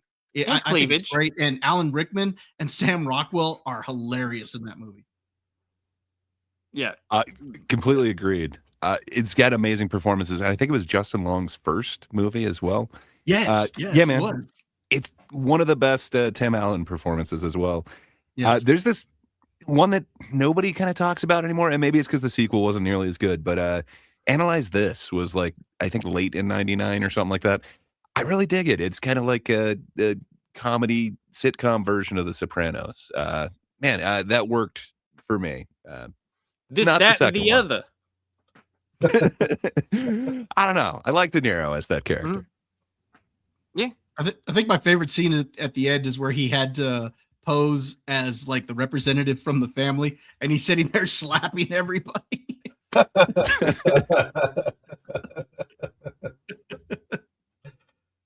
But yeah, that's a great movie. Good choice on that one. Yeah. Shout out to Nightmares and Nerdscapes, who was mentioning Robin Hood Men in Tights. That was my number 5, man. Absolutely love that film. And Justin's pointing out better than Spaceballs in his opinion. It is. Yeah, I don't know about that. It is. I love both of them for different reasons. Name a better Rick Moranis. I would take him as Dark Helmet over the father in Honey, I Shrunk the Kids any day. And I love me some Rick Moranis. I just think it's a better written movie. But the merchandising. Yeah, one's got Spaceballs, the flamethrower. Kids love it. It's definitely what makes it funnier. I agree with Justin, though. I think Men in Tights is better than Spaceballs. Yep. I think it's just a better cast, too. Nothing wrong with the cast of Spaceballs, but it's just everyone was seeming to hit on top notch with Men in Tights. I totally forgot about the movie Bully. Rick Moranis and Tom Arnold. Man, I go back and watch that one. But fair enough. I'm not going to say it's for sure better. I was super into all things space fantasy, so I don't know. Spaceballs just kind of hits hard for me. Barf, man. Barf. Pizza the Hut? Come on. I don't know. I just didn't think Pizza the Hut was funny. I don't know Ate why. himself to death. Yes, he did. He ate himself to death. Yeah, I was going to say, how is he not funny? He ate himself to death. The ship that turns into the giant maid to suck all the air out of it. the Schwartz. The Schwartz. It's like, so many great things. What is it? That lady, she's like, snotty beamed me last night. It was wonderful. Oh, it's great. And then they're able to like bring everything in there. They've gone plaid. It's great. I absolutely love that movie. But yeah, Men in Tights, it's my favorite Robin Hood movie of all time. Do you hold any hopes out for Spaceball 2? No. He's 100 No. fucking years old. But With Bill what they Pullman did stuff's to gonna be History of the in it. World Part 2, I don't think they get it. Dude I was don't born think in the the comedy Depression. is there. Like, just rap for that. Well, is Michael Winslow going to be in it? Because that changes everything. He's still alive, so yeah, I got what they could. He's got to be They're there. bringing a bunch of kids in too, so it's like maybe it's Michael Winslow's kid. Does he have one? Or I don't know. 14 or Well, whatever? all you gotta do, maybe he'll bring Talk Boy in, the Kevin McAllister version. So wait, Yeah. Winnebagos are out. Is it going to be like a space van life thing? Won't you be a Tesla? Well, maybe it's a Oh, maybe Cybertruck. maybe it's Yeah. a bus that's converted into a home that people do. You know those things. Yeah, but it'll be a Tesla. It'll be a Cybertruck. It will be. It'll be a Cybertruck. Ugh. Those things. Well, okay, My- along those lines, we all kind of praised. Well, okay, so Laps, your number 5 was Don't Be a Menace to South Central while drinking your juice in the hood. Mhm. I'm assuming you liked Scary Movie as well. Well, You hold out any hope for the new one that's going back to the Wayans brothers? so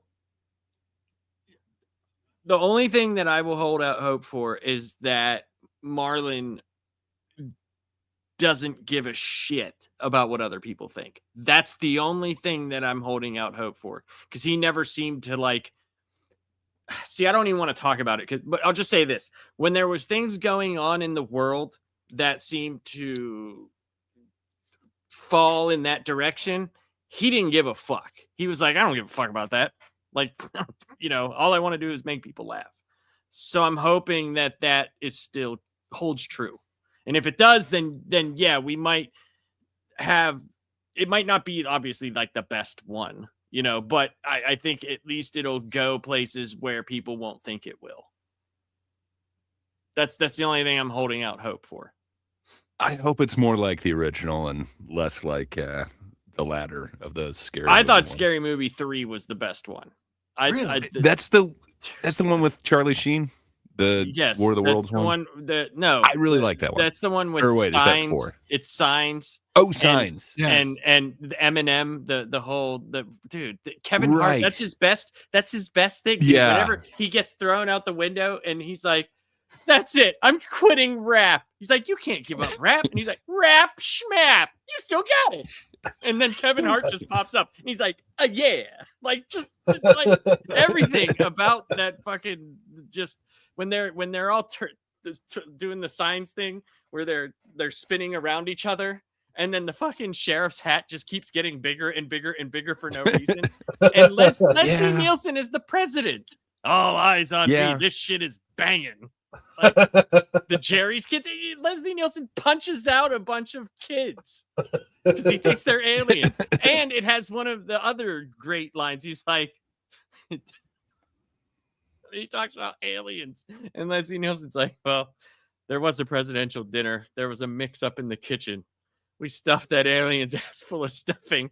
He's like, we ate it for turkey dinner, and that's the last we ever saw of it. And then he goes, scratch that. There were sandwiches the next day. Do you remember the sandwiches line? Gold. You were Fair talking enough. about where they were parodying the 8 Mile, where he's all nervous at the beginning and he goes to vomit. He decides to sit on the toilet. He just pukes all over. Yeah. Or when he's like warming up, he's like, bitch. Oh. I don't know, dude. What they do to that kid in the movie, every time he just gets thrown like through the dude. Just I think 3 is my favorite. All right. I do respect 3 a lot. For some reason, even 4 has kind of like a weird space in my heart. I don't know what it is. I didn't like the second one. But that You first didn't like one, Chris it Elliott's hit. weird hand. I think that might be the That's main my part. strong That's hand. the He's only. my strong I agree. I agree with you, but yeah.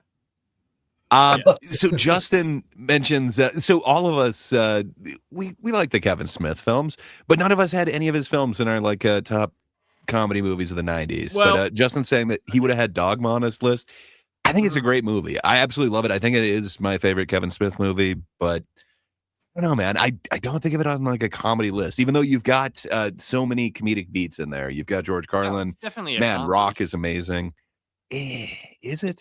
I view it more as like one of those good movies, but it's not like when I'm like, this is just under the good movie section. well, so Blockbuster. there were a couple lists that I looked at as well, and they included like Pulp Fiction as a comedy from the 90s, and it's like, Right, yeah. I mean, no, there's some it's kind not, of but funny Dogma is scenes in there. They even definitely- included Jackie Brown, which don't get me wrong, I love me some Jackie Brown. It's not on a comedy list anywhere for me. But I mean, Dogma is a comedy. He says it's a comedy. It's definitely, dude. It has. It's got Buddy comedic beats, Christ man. In it. What do you like? Come on. Oh, I dude. love it. I'm staring at a Buddy Christ they're right now, making man. Fun of everything. And there's a giant that rubber movie. shit monster, as Justin's pointing out. But It's a know. comedy, dude. It's a comedy. fair enough. It's a comedy. Like, I mean, it is. It's not like, just because it had something to say doesn't mean it's not a comedy. You know? Yeah. I mean- So I would have trouble putting Fargo on the list for me. Like, there's so many funny beats in there, but it's kind of the same thing. I view it as a good movie where there's like 3 Coen Brothers movies that I'd consider comedies. Which, fair enough. I put Lebowski on there. Maybe people wouldn't include that as a comedy. Maybe they'd be having the same arbitrary thing that I'm. No, The weird gatekeeping I'm there doing. is the Big Lebowski is more comedy than anything else. That's what I would view it as, but it's. But I mean, comedic parody to me. there's definitely more jokes in Dogma than there is the Big Lebowski. I don't know, man. That's still like both of them are still great. Big Lebowski is fucking incredible. It depends. Like, would you consider it a joke? Like, as he's, he's smoking No, the but- roach while he's driving in his car, and then he goes to throw it out the window. It goes into his crotch. Then he has to pour the beer on it, and then the car hits that. Like, is that one joke? Is that a bunch of different jokes? Like, is the throwing the bunch of roach out the jokes. window and then it landing in the crotch? Is that a joke? If so, And there it's might just be more. It's just a funny scene, but it's styled in the comedic sense. They didn't make that Yeah. scene with going like, oh, no one's gonna laugh at this or be able to relate to it. That's No, why I just think jokes per minute. I That's- think dude, Lebowski might have a getting- beat. You're getting into semantics there now. Like, Okay, like- on the Patreon exclusive, we will go through and we will count the amount like of jokes. that's just like I'm just saying like if it like right if the intention of the movie, like Kevin Smith says, I'm making a comedy about religion, like then it's a comedy regardless Yeah. of what we perceive it as. That was his intention, and it would be listed under comedy. Like the Fargo one and Lebowski one, I don't know, but I think Big Lebowski, I would say, is a comedy. Well, It- like I it's a think Big darker Lebowski is comedy. a comedy, but I would say Dogma's more of a purposeful comedy than even what you could say with the Big Lebowski. And I consider the Big Lebowski definitely a comedy, but Dogma was kind of set out to be a comedy. I mean, it has all of the silliness in the world. Like Big Lebowski, you could argue, well, there's funny characters in it, but it's not set in a parody world or anything along those lines. I mean, True Lies could fit the definition of a comedy because of just all of the funny stuff that was happening And in the that irony too. in that movie. the huge. irony, yeah. The irony in True Lies is big. So, I mean, no, that's definitely we could talk about. That's actually a good topic. Yeah. You know, like Well- what do we perceive as like straight comedy as opposed to movies Where would you that come have down with, comedic beats in it? You know, Last Action Hero. It's a little bit more comedic than wouldn't that be family? So it could be under family kind comedy, of is, family. but at the same time, like it is a parody of all the action movies. Like they're doing a comedic take on yes, every one of those tropes, Yeah. but then keeping it an Yes. action movie. right. I don't still know. considered action comedy. But you know, it's Okay. like it would be like, okay, is the Incredibles a comedy, or is it a family movie? You know, like you have kids movies that have a lot of. But the thing about comedy, though, is that you can find laughs in damn near every kind of genre will interject laughs into it. I mean, half the Marvel movies could be considered, like Guardians of the Galaxy could be considered a comedy, or there's True. there's comedy aspects in Star Wars. There's, it's all over the place. So it's like you can get to the weird kind of gatekeeping definition where it's like, okay, this was not meant to be a comedy. It's just a movie that has funny parts. Like Forrest you could say Gump. that about True Lies, Forrest Gump. Mm. Yeah, but it's, but in real life though, it's like, well, there's lots of laughs. And I think Justin said if it makes you laugh, then it's a comedy. Well, then that really opens up a lot of stuff then, because there's Right, humorous parts injected into all kinds of movie. I mean, it Right. could be a comedy in some Levity, aspects. levity, So- right, is there. But if it's set out to be in directly, these are things, not just levity moments in our serious movie. If this is set out, the whole movie is supposed to make you laugh. I would, whether it falls under family, action, whatever, I think that is a comedy movie. Fair enough. So I mean, and it is. Justin something- also okay. points out that we might be overthinking this. That's my course. move. It's of Oh, course what I'm for sure. doing. But For sure. thank you. But just to shit on Lap's earlier point, where he says like it's up to the director to decide. I disagree. I didn't say it's The up to Room- the director to decide. You said I if Kevin Smith says it's a comedy, then it's a I comedy. said if he set out disagree. to make a comedy movie and says, Well, this I is a disagree, comedy and let me movie. explain to you why. I The think we need Room. to have a That trial was on not this. set out to be a comedy, and my God, is that Someone one of else the needs to funniest be on trial comedies now. ever. Yeah, but that neither was Forrest Gump. But Forrest Gump is fucking hilarious. Oh no, Zemeckis knew what he was doing. It's hilarious. It's great. I think we need a trial. I He's been waiting to put somebody else on I trial want for a while. to go on trial. I just think the room is unintentionally funny. Yes, because It of is. how I'm just awful it saying, is. Tommy But Wiseau did But not how many mean how to many make a comedy. horrible movies, dude? Red Zone Cuba, the whole Mystery Science Theater 3000 does that for that's their whole premise. Hell, Silence of the Lamb has funny parts in it. It's Parts unintended. of Like, Walsh dude, on Red it. Zone Cuba, Red Zone Cuba, dude. Have you ever watched that movie?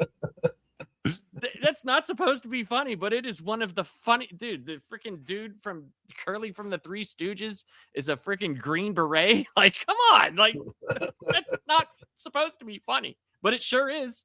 A lot of horror movies turned out to be funny. So I mean, Oh yeah, Okay, next week we got a theme. There we go. Here it is, everybody. I'm just gonna have like a freaking cardboard cutout of myself. I won't be here for that one.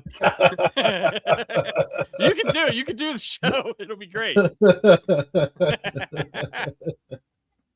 It'll be fun though. No, I'll show up. we'll for just that be one. like, That'll be a lot of boy, fun. Laps is pretty quiet tonight. He's just soaking it all in. He really does feel Very bad about those receptive. opinions. Very. He's taking this very well. It's quite unlike him. No, but that's. I think you do have a point, Gray. I think it for shows like this, that we debate those type of things. That's definitely a good topic to talk about. I mean, it is, because the Room, you're totally right. Like, and I may have been one of the only people sitting here who's actually gone to the screenings of The Room where Tommy Wiseau Did you bring a was. spoon? No, they hand them out there. They Oh, literally okay. have like people with plastic spoons and sporks and everything, and they all throw them at the fucking screen at that time. Yeah, yeah. That's awesome. One of the I've funniest not been there in person. So one of the funniest things, whenever I went, there was a theater, you can look this up in Pittsburgh in the South Side. It's called the Rex, and they do a bunch of those type of things, and that's where it was. Someone who was there brought one of their who's never seen it, right? And they didn't understand what was happening, right? And whenever Lisa goes to talk to her mom for the night, he's like, "My God, what the fuck is happening in this movie?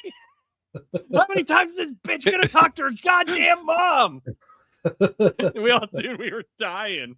But yeah, Tommy Wiseau was there, and what's the other guy's name? I can never remember his real name. I cannot either. Yeah, but he was there, and Tommy had the football. He played into it, man. He plays into it when he's there. But here's the funny thing: he plays into it when he does the things, right? But then every interview after that is like, no, this is like the greatest movie ever made. He really thinks like he made some like He cinematic captured lightning in a masterpiece. bottle. Yeah. Because have you seen the Best Friends movie?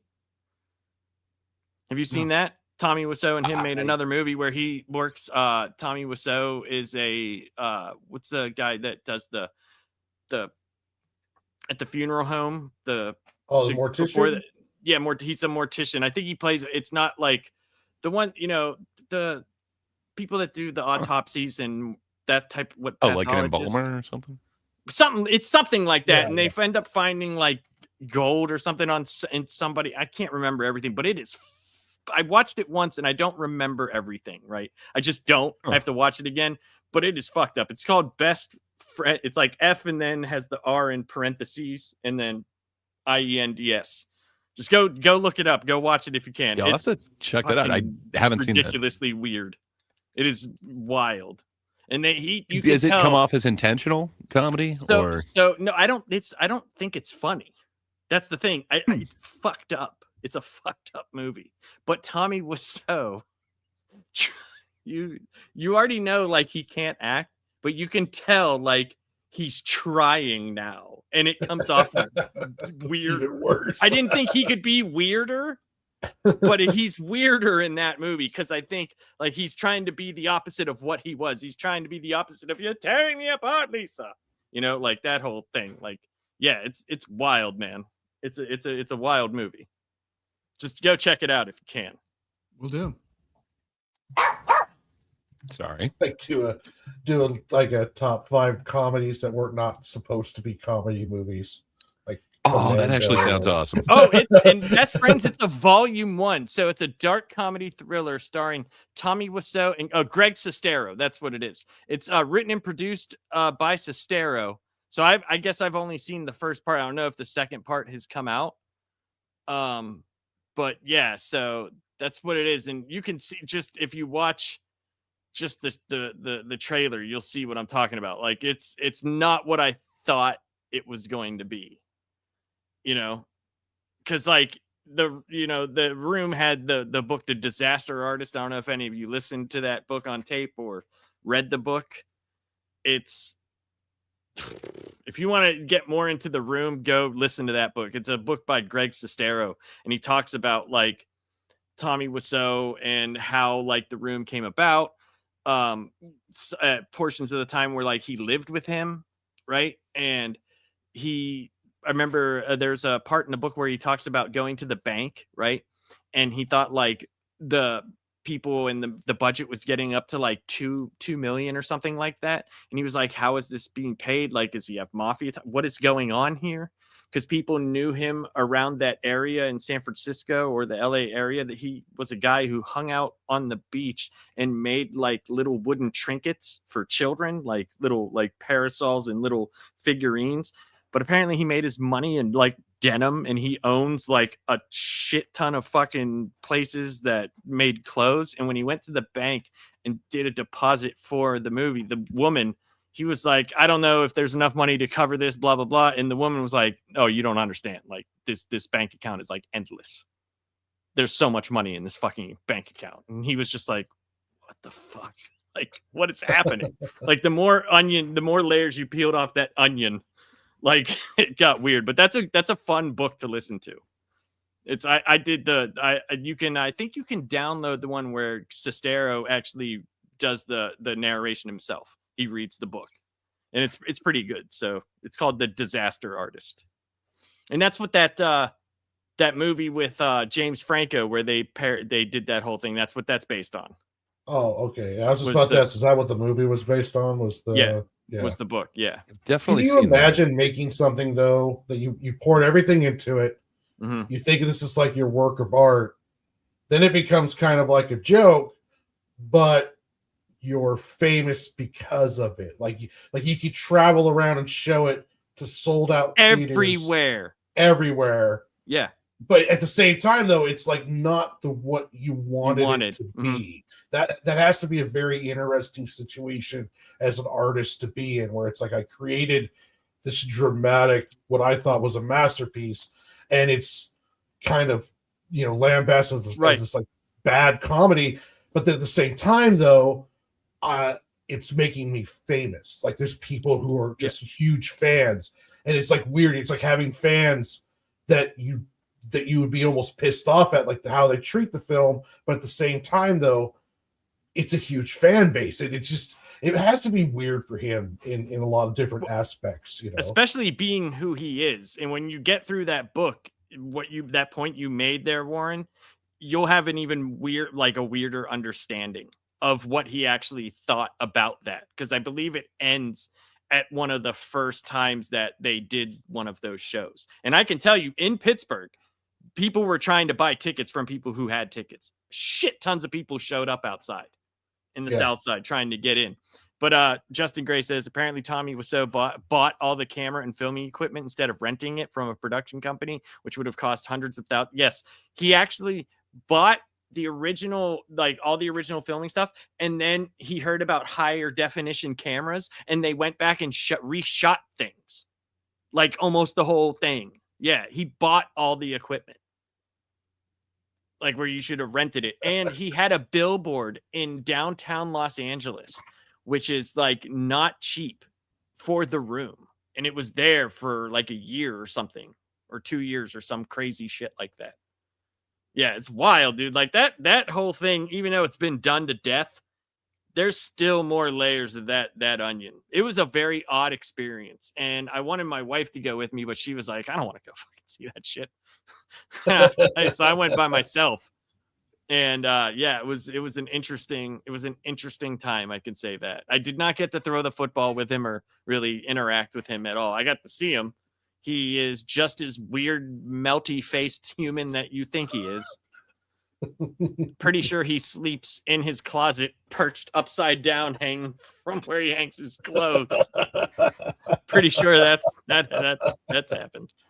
But so anyway, I if you guys had seen the video that I made on Tuesday, just talking about what we're going to be doing on the channel. So next week we will have up here, like at the beginning of the show and at the end, you will have a schedule of what we're going to be doing for the next 4 weeks. And you'll have a schedule. It'll be on there of what me and Warren will be doing on our comic book show. And me and Gray are going to have a new show coming out. And whenever that's announced, you'll also have that schedule as well. So, and other people that want to use this medium, they're more than welcome to use it. They can always stream to their channels as well. So we're going to try to get like a whole little network here going so everybody's channel can do well. And, you know, we'd love hanging out with you guys. That's the chat makes it for me, makes it super fun. As much as I love hanging out with you guys, and we always will, because I think we don't take offense. So if you ever see us, like at least me and Gray, if you ever see me getting mad, I'm not really mad. I'm just playing it up because it's funny to me. You guys can make fun of me all day long. I don't. At the end of the day, I don't give a shit. It's just I think it's funny. You know, I think it's funny when I react like a George Costanza getting all upset over nothing. But I bottle all my emotions, so be fine. I bottle it up and I take hate poops after I'm done. He doesn't say anything until, you know, several months down the line. Now we're going to have a trial. We need a trial for someone else. God damn it. Well, we actually can have a trial now. It'll actually work this time. So, but yeah, so we'll have that all for you guys. And we also, you know, we might do something where maybe every 5th or 6th episode, we might put up like a little poll. Like, what do you guys, you know, the chat will choose. That way you don't have to comment. Because if you know, it's hard to ask everybody if we're not getting comments anyway to comment. But in the chat, and you're chatting, we might ask you, hey, what do you guys want to see? And then we'll throw out some ideas and you guys can pick whatever everybody says the most of. We'll do a show like that. And like I said, if you're on Discord, you can add me on Discord if you want to follow the comic book show, and I'll send you an invite to the Laps Comic Fan Discord. And basically that we don't really talk a lot in there. It's more for I post the comic books that we'll be reviewing. So if you guys want to follow along that way or read it, and we have a section in there where we do video gaming, and we have another section in there where we share music that we like. So it's stuff like that. And I just want to have an overall fun experience with you guys. And I think that's, you know, a lot of fun. And you'll see, like, I won't always be hosting. I think if someone comes up with an idea that they should be hosting, because I want us to be fair, because I joke like it's my show. It's not. It's all of our show. And because since you guys have been here from the beginning, it's everybody's show. I want everybody to be equal partners in this and everybody get their ideas across. And that's kind of how I want it to go. So, and I appreciate you guys very much. You guys make my Friday a lot more fun. So I can tell you that. Well, I just appreciate you guys having me around. So Yeah. And I might be on an episode of Dad's Turn to Talk soon. I think it'll be a lot of fun. Man, I had a lot of fun in there on Tuesday. That was fun. Yeah, That was chat the most really unhinged Bob I've ever seen. Bob channels his inner me on Tuesday, apparently. I've never seen Bob yell at people. It was great. I loved every second of it. Well, I'm glad you had a good time. Yeah, it was a fun, fun man. episode because we talked Mortal Kombat too, but we had some other fun stuff. I mean, I know Gray's popped in before as well, but yeah, we have like a whole section with news that we talk about, and then from there we kind of get into something a little bit fun. And like this week, we kind of gave our fight predictions for the Gina Carano Ronda Rousey fight, and then from there we get into like a second topic, and then from there we kind of lead into our main event of the night. But for the second topic, the chat was just popping off on it because we were giving a tier list for our favorite grilled foods, which was awesome. Which was fantastic. And so yeah, we were ranking, steak, ribs, and all that stuff. So that was really cool. Yeah, it's a lot of fun, guys. If you haven't, go over to Bob's channel. Was It Good? And on Tuesdays at I think 9:30 p.m. Yeah, right? 9:30 Eastern. Yeah, I'd love Eastern. to. I wish we could go earlier, but the two guys that I stream with, they are on Pacific time, and based on their jobs, that's the earliest we can start. Yeah, that makes sense. But thank you, man. Have a good night. Have a good night. Oh, have a good night, you sorry. Have a good night, man. Yep. Have a good night. But yeah, so now that I can talk about it because you did Mortal Kombat 2. So did you guys see it? Did anybody see it? I saw it. Yeah. It's trash. Dude, It was better than the first one. it was better but than the first one in it the wasn't sense of good. the action was Yeah, better. yeah. The acting was Dude, it's- way worse. It felt like someone was hitting skip on the cutscenes of a video game. Like Dude. the story was just What's not with the there. editing of that movie? Yeah, it was just like, you know what, hold X to skip. Dude, it Hold was X you to know- skip. So, The way I don't seem refer to. to it. Go ahead, Gray. I'm sorry. Please.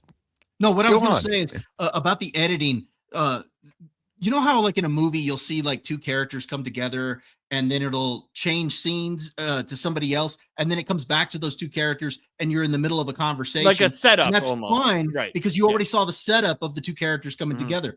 Mortal Kombat 2 doesn't do that. It literally drops you into a middle of a conversation with no setup how these characters got to where they're at. Yes. Yes. It was cut up worse than a theatrical release of a Zack Snyder film. Like it was just like there's like 30 minutes of this movie that's missing. Yeah. And the fight scenes are great. I love the costumes. I liked Shao Kahn. I liked the fight scenes and how they integrated the moves in most of them. Yeah. But it was just It was bad. I mean, I liked that Cole died, but it was just I missed the mark on so much stuff. Kano was the only good one in the movie. Kano was and then, awesome in it. And yeah. then to set up that whole first movie where you set up this whole character, right? You set him up, and then just to kill him off in like so fast, it's like, then why did you? I understand writing someone out or something like that, or any. But you killed him so fast, and it was like, well, then that makes the whole first movie pointless and meaningless. Absolutely nothing like comes from it. And how he did had the terrible acting? dialogue? How did the acting go from like it was okay, like it seemed to be like that was the best part of the first movie? Maybe because Hiro Sonata was the main guy, and he's always great, like in what he does. But my God. Like Carl Urban must have been like, well, everybody's fucking dumb in this movie. I'm just gonna be stupid. I'm just gonna be as dumb as possible. To offer a completely different opinion, well, I'm not going to say this is a good movie. This is my favorite Mortal Kombat movie that's ever been committed to celluloid. What can I say? I hated every one of the Paul W.S. Anderson video game adaptations. There's kind of some shining moments from those, but this is the most entertained I've been. I thought there was kind of potential with the first Mortal Kombat movie.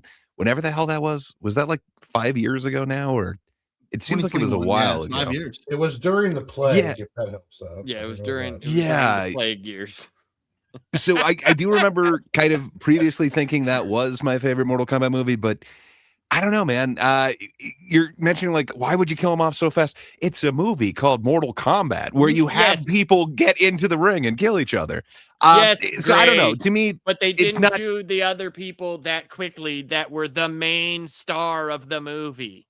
The whole movie was based I on hear him. what you're saying. I have and he seen got- both he of got those us- movies. He That got one didn't, scene where he was like, "Hey, I've been training," and then all of a sudden he's got fucking bionic skin, and then his head gets smashed in. Like, what the fuck? Like, What there at was the end of the no growing of the movie. Like, at none. the end of the first movie, Oh, it grew. at the Yeah. end He of the learned first to movie, do the ball Cole was punch. supposed to go get Johnny Cage. Like, well, let's go get this Johnny Cage guy.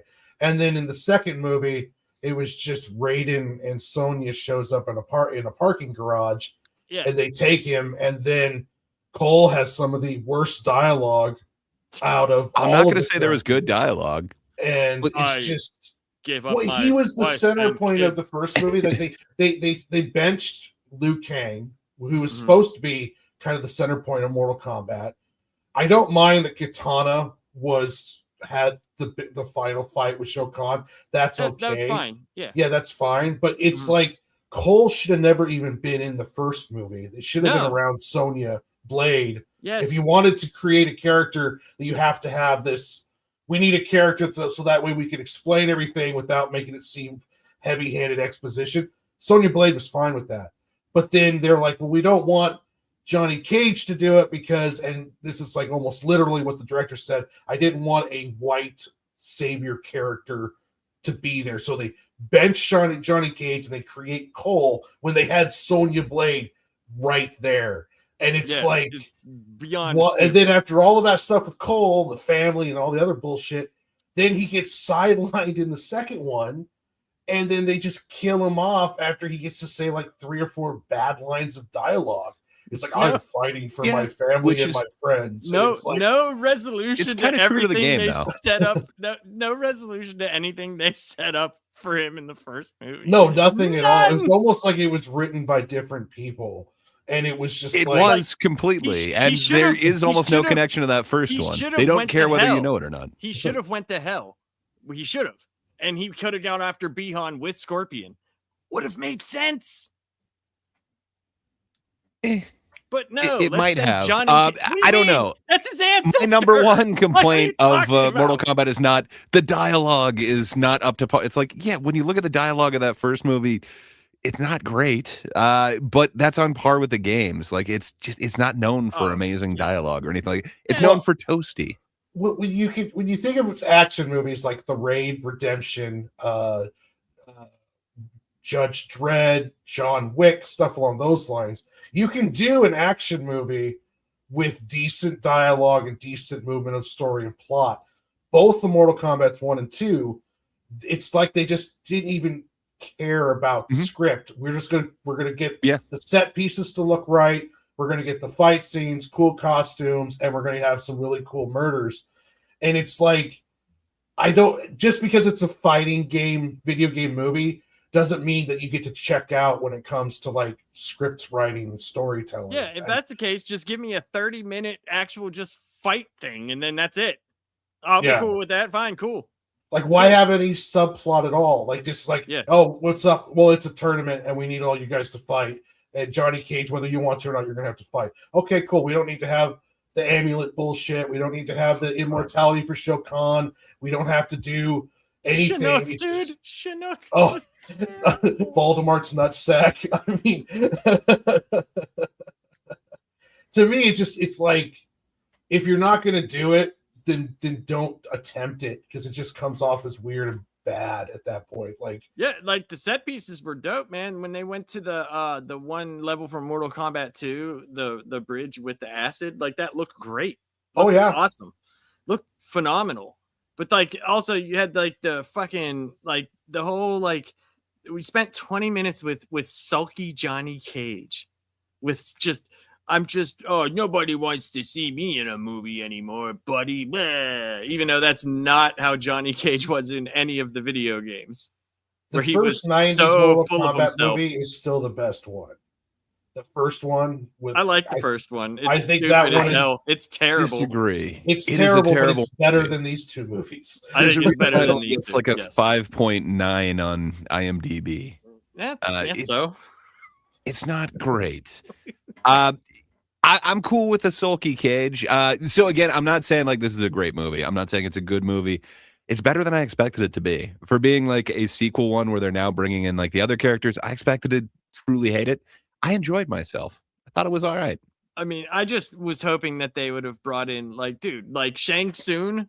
Like, the fuck was that? Like, that didn't look anything like Shang Tsung from any of the games. Like any of them. It was just like wise old Japanese man. Like, Dude, you were Like, talking about how dude. you liked the first one. Like, come on, man. That was Highlander. That's not Raiden. I he's said I great. liked the Yeah, first it's one out of rated. all of them. And what did I say right after that? I know it's not a good movie. Well, But no, the that's first also, one's that's not. also yeah. that's also nostalgia bait. Now, And to that's be also fair to you, 100% Gray, nostalgia. to be fair to you, I'm in the minority on this. I didn't like it. Most of what I'm seeing with it is positive. People are seem to be enjoying it. What I seem to find is a lot of people agreeing. Okay, yeah, it's not a good movie, but I had a good time with it. Mhm. I I didn't did. have a good time with it. I was very, very disappointed. And maybe I don't want to say my expectations were high because this is a Mortal Kombat movie, but my hopes were high for it. That's a good point. That is a good point. Yeah, like literally, when I was going to the movie, I was listening to the Mortal Kombat theme. I was getting all excited. And then as I was watching the movie, I was like, what the hell is this? This is awful. Dude. And so maybe Kung some of that's Lao, my own like, fault, God but at the damn, end of the dude. day, to be fair to you, Gray, I know I'm in the minority with this opinion, but I still thought it was ass. But yeah, I know I'm in the Not minority. going to be on my top of my list or anything like that for 2026. But if you're making me rank the Mortal Kombat movies, it might be on the top for me right now. Maybe that's recency bias. I think the fights were cool, but they were like slowed down too much. Like it just like some of it, like Johnny Cage's.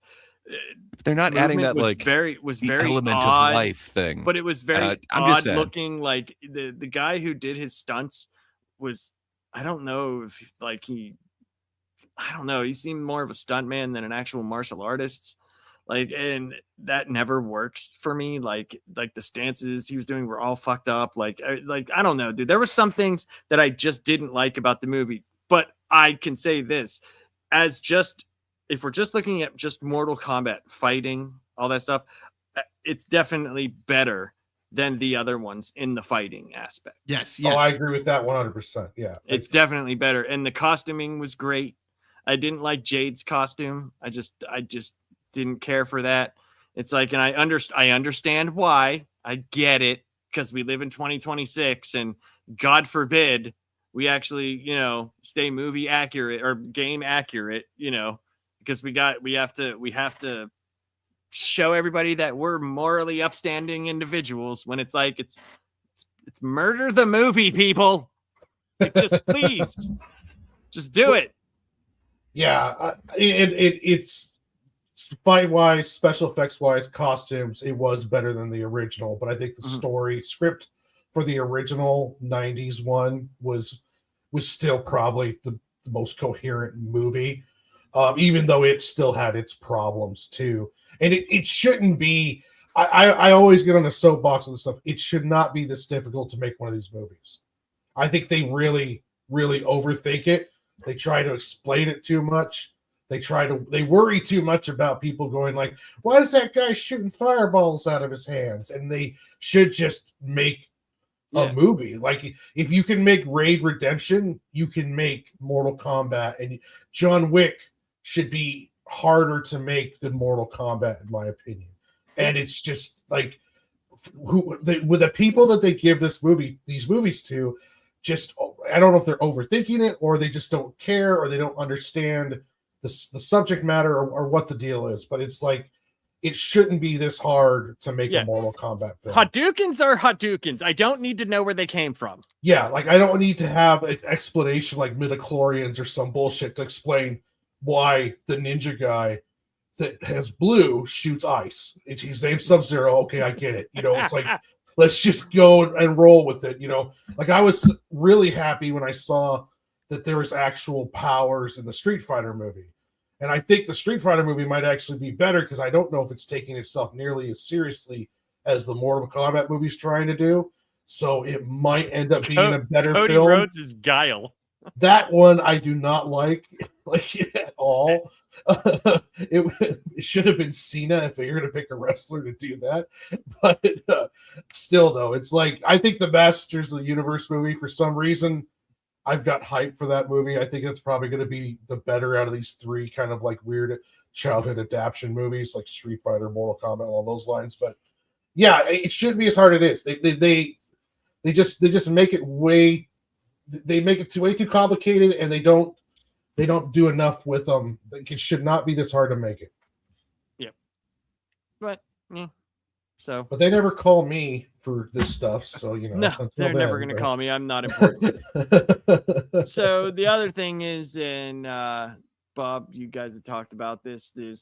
Tomorrow there's the big, there's two massive. If you're into fighting, there's two massive cards tomorrow. There's actually two. There's a giant boxing card tomorrow, which I'm going to have to see which one I'm going to watch because I love boxing, but I am curious to see what happens in this MMA fight between Ronda Rousey and Gina Carano. I don't understand. Like, this is definitely a money grab for sure, because I'll just be honest. If Ronda Rousey thinks that she could still stand and fight and throw hands like that, her amazing fight instructor told her that she had the hands of Muhammad Ali, and we saw in her last two fights her get destroyed on the feet. If she does not go for the takedown in the first 10 seconds of that fight, like, that is very dumb. If it goes to the ground, Gina Carano is dead. It's not even, it won't even last that long. It's just, no. But if she tries to stand and trade hands with her, it's not going to go well. Out of the three main card fights in that Netflix deal, no one has fought in the last like 3 years. I think Carano hasn't fought for like 8 or 10 2009. years. Yeah, so don't get me wrong. I have a huge crush on Gina Carano, and she's lost like 100 pounds to do this fight, and she's back to like fighting shape. But it's like you don't come back to athletic shape. Fighting shape is different. Well, yeah, you don't come back after 10 years of not fighting and put on a good fight, and especially if your opponent hasn't fought. When was the last time Rousey fought? Like 5 years ago? I think no, it was a couple years wrestling ago. I mean, yeah. So she's gone a lot longer as far as like being in ring shape and whatnot. So yeah, like Nate Diaz hasn't fought in a while. I don't think any of them fought in like the last 2 or 3 years. I mean, it doesn't spell well, but I mean, it's big names though. Like, I love watching Diaz fight. I mean, sure, maybe Carano has a little bit of spark left. I'm not 100% sure. So, like, I would say the funny thing is being in wrestling shape, like WWE is. Every single MMA fighter, every single boxer, every single wrestler I'm going to say it is much harder to do that than it is to fight once every 3 months. So, I mean, that's the only thing she has going for her, I guess, like, because she hasn't fought also in like 10 years, like MMA. I think her last fight was Amanda Nunes in like 2016. So, I mean, I don't know. The Diaz brothers, I don't worry about, to be honest, because like those dudes are like, they're cardio machines. Well, like, they walk around ready to fight. Like, yeah. So I'm not worried about, like, at least that might be entertaining. Like, because I know he'll punch people in the face because he doesn't give a shit, but there is an amazing boxing card going on. Brian Norman Jr. is fighting tomorrow. Keyshawn Davis is fighting in the main event. Like that's going to be really, really good if you're a boxing fan. So I'm torn between which one to watch. And the funny thing is like when there's always like an MMA event or a boxing event, me and my brother will get on headsets and we watch it together, and we usually talk through the whole thing. But that's like the extent of my relationship with my brother. That's how we remain bonded, is through watching fights. But I'm gonna say I think Rousey wins that fight. If it stays on the feet, she has no chance. If it goes to the ground, Gina has no chance. So I don't know, man. I honestly don't know. And it depends, like, you know, like with the cash grab and people wanting to see it, does Ronda stay on the feet and try to, you know, make it a fight? Or does she do what's right and try to take her down? Because that's what you need to do. That's what she has to do. If she doesn't like stand a chance. And it's the same aspect if she does take her down. I don't think Gina stands a chance. So it'll be interesting to see. It'll be fun. But like Netflix hasn't put on really anything good in the fight game. They all are like gimmick fights. So, you know, the best thing that we saw was Anthony Joshua knock out Jake Paul, which was great. And Which what stuck. There's words that he might not fight again because of that. Well, he broke his jaw in 2 places. And he's having complications with the healing. And there's some talk that he might not ever be able to fight again because of it. Good. Yeah. Good. He needed to be shut up because he fought one boxer who was not even a good boxer, in Tommy Fury, and or Logan did, or one of them. I can't remember who did, but like it's still like ugh. I don't know. The only thing Netflix has going for it is that they're offering big money, so you might start being able to siphon bigger talent from UFC. Yeah, but they have to get sanctioned. That's the problem. They have to get sanctioned. They're not sanctioned.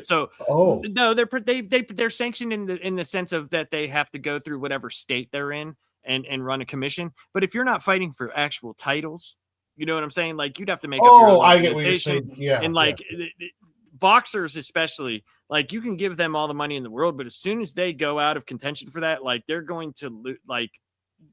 It's very hard. Oscar De La Hoya tried to start his own MMA thing, you know, with what's his name? Why can't I think of his name? Chuck Liddell and Tito Ortiz, and that failed. The Golden Boy MMA, like that failed, and there was a lot of money behind that. Like Netflix does have a lot of money, so you might get a lot of these gimmicky older names. Yeah, it's guys who are old enough where they can't really keep it going to the UFC, so they'll go for the big money fight in there. Like, what's his name? I can't think of his damn name right now, but yeah, there's a couple of older fighters that might be brought over because they're getting offered $20 million from Netflix or more. Yes, Justin. Ronda, I believe her coach is still Edmund Tarvarian, and I believe it is. I'm not 100% sure. You might have to look that up, but I believe it is. And yeah, like he had her thinking that she was like literally like, and Joe Rogan did too. There was a video of Ronda like throwing hands at a back. Dude, she looked like she had no idea what she's doing. Joe's like, look at her. She could beat guys. And I'm like, okay. Sure. She had like her face like this, and she's like, I'm like, oh my god. The only thing she's got going for her stand-up is that her opponent hasn't done stand-up since 2009. So yeah. The only thing that she has going on stand-up is that she has stood up since she's been able to walk. That's about the only thing she has going for her. So, but hopefully it's a fun weekend of fights. I hope so. But yeah. I appreciate everybody for coming tonight. And like I said, we'll have a schedule out next week. And yeah, that was fun, guys. You know, even if I picked all the wrong movies, it's fun. Nothing wrong with that. Next week, top 5 shitty. Surely they're not all wrong. I mean, well, you said they were wrong, so you know, I go off of the gray scale. That's how I rate most of my Based. life. It's a way to go, you know. But anyway, all right, everybody, have a good night, and we'll see you soon.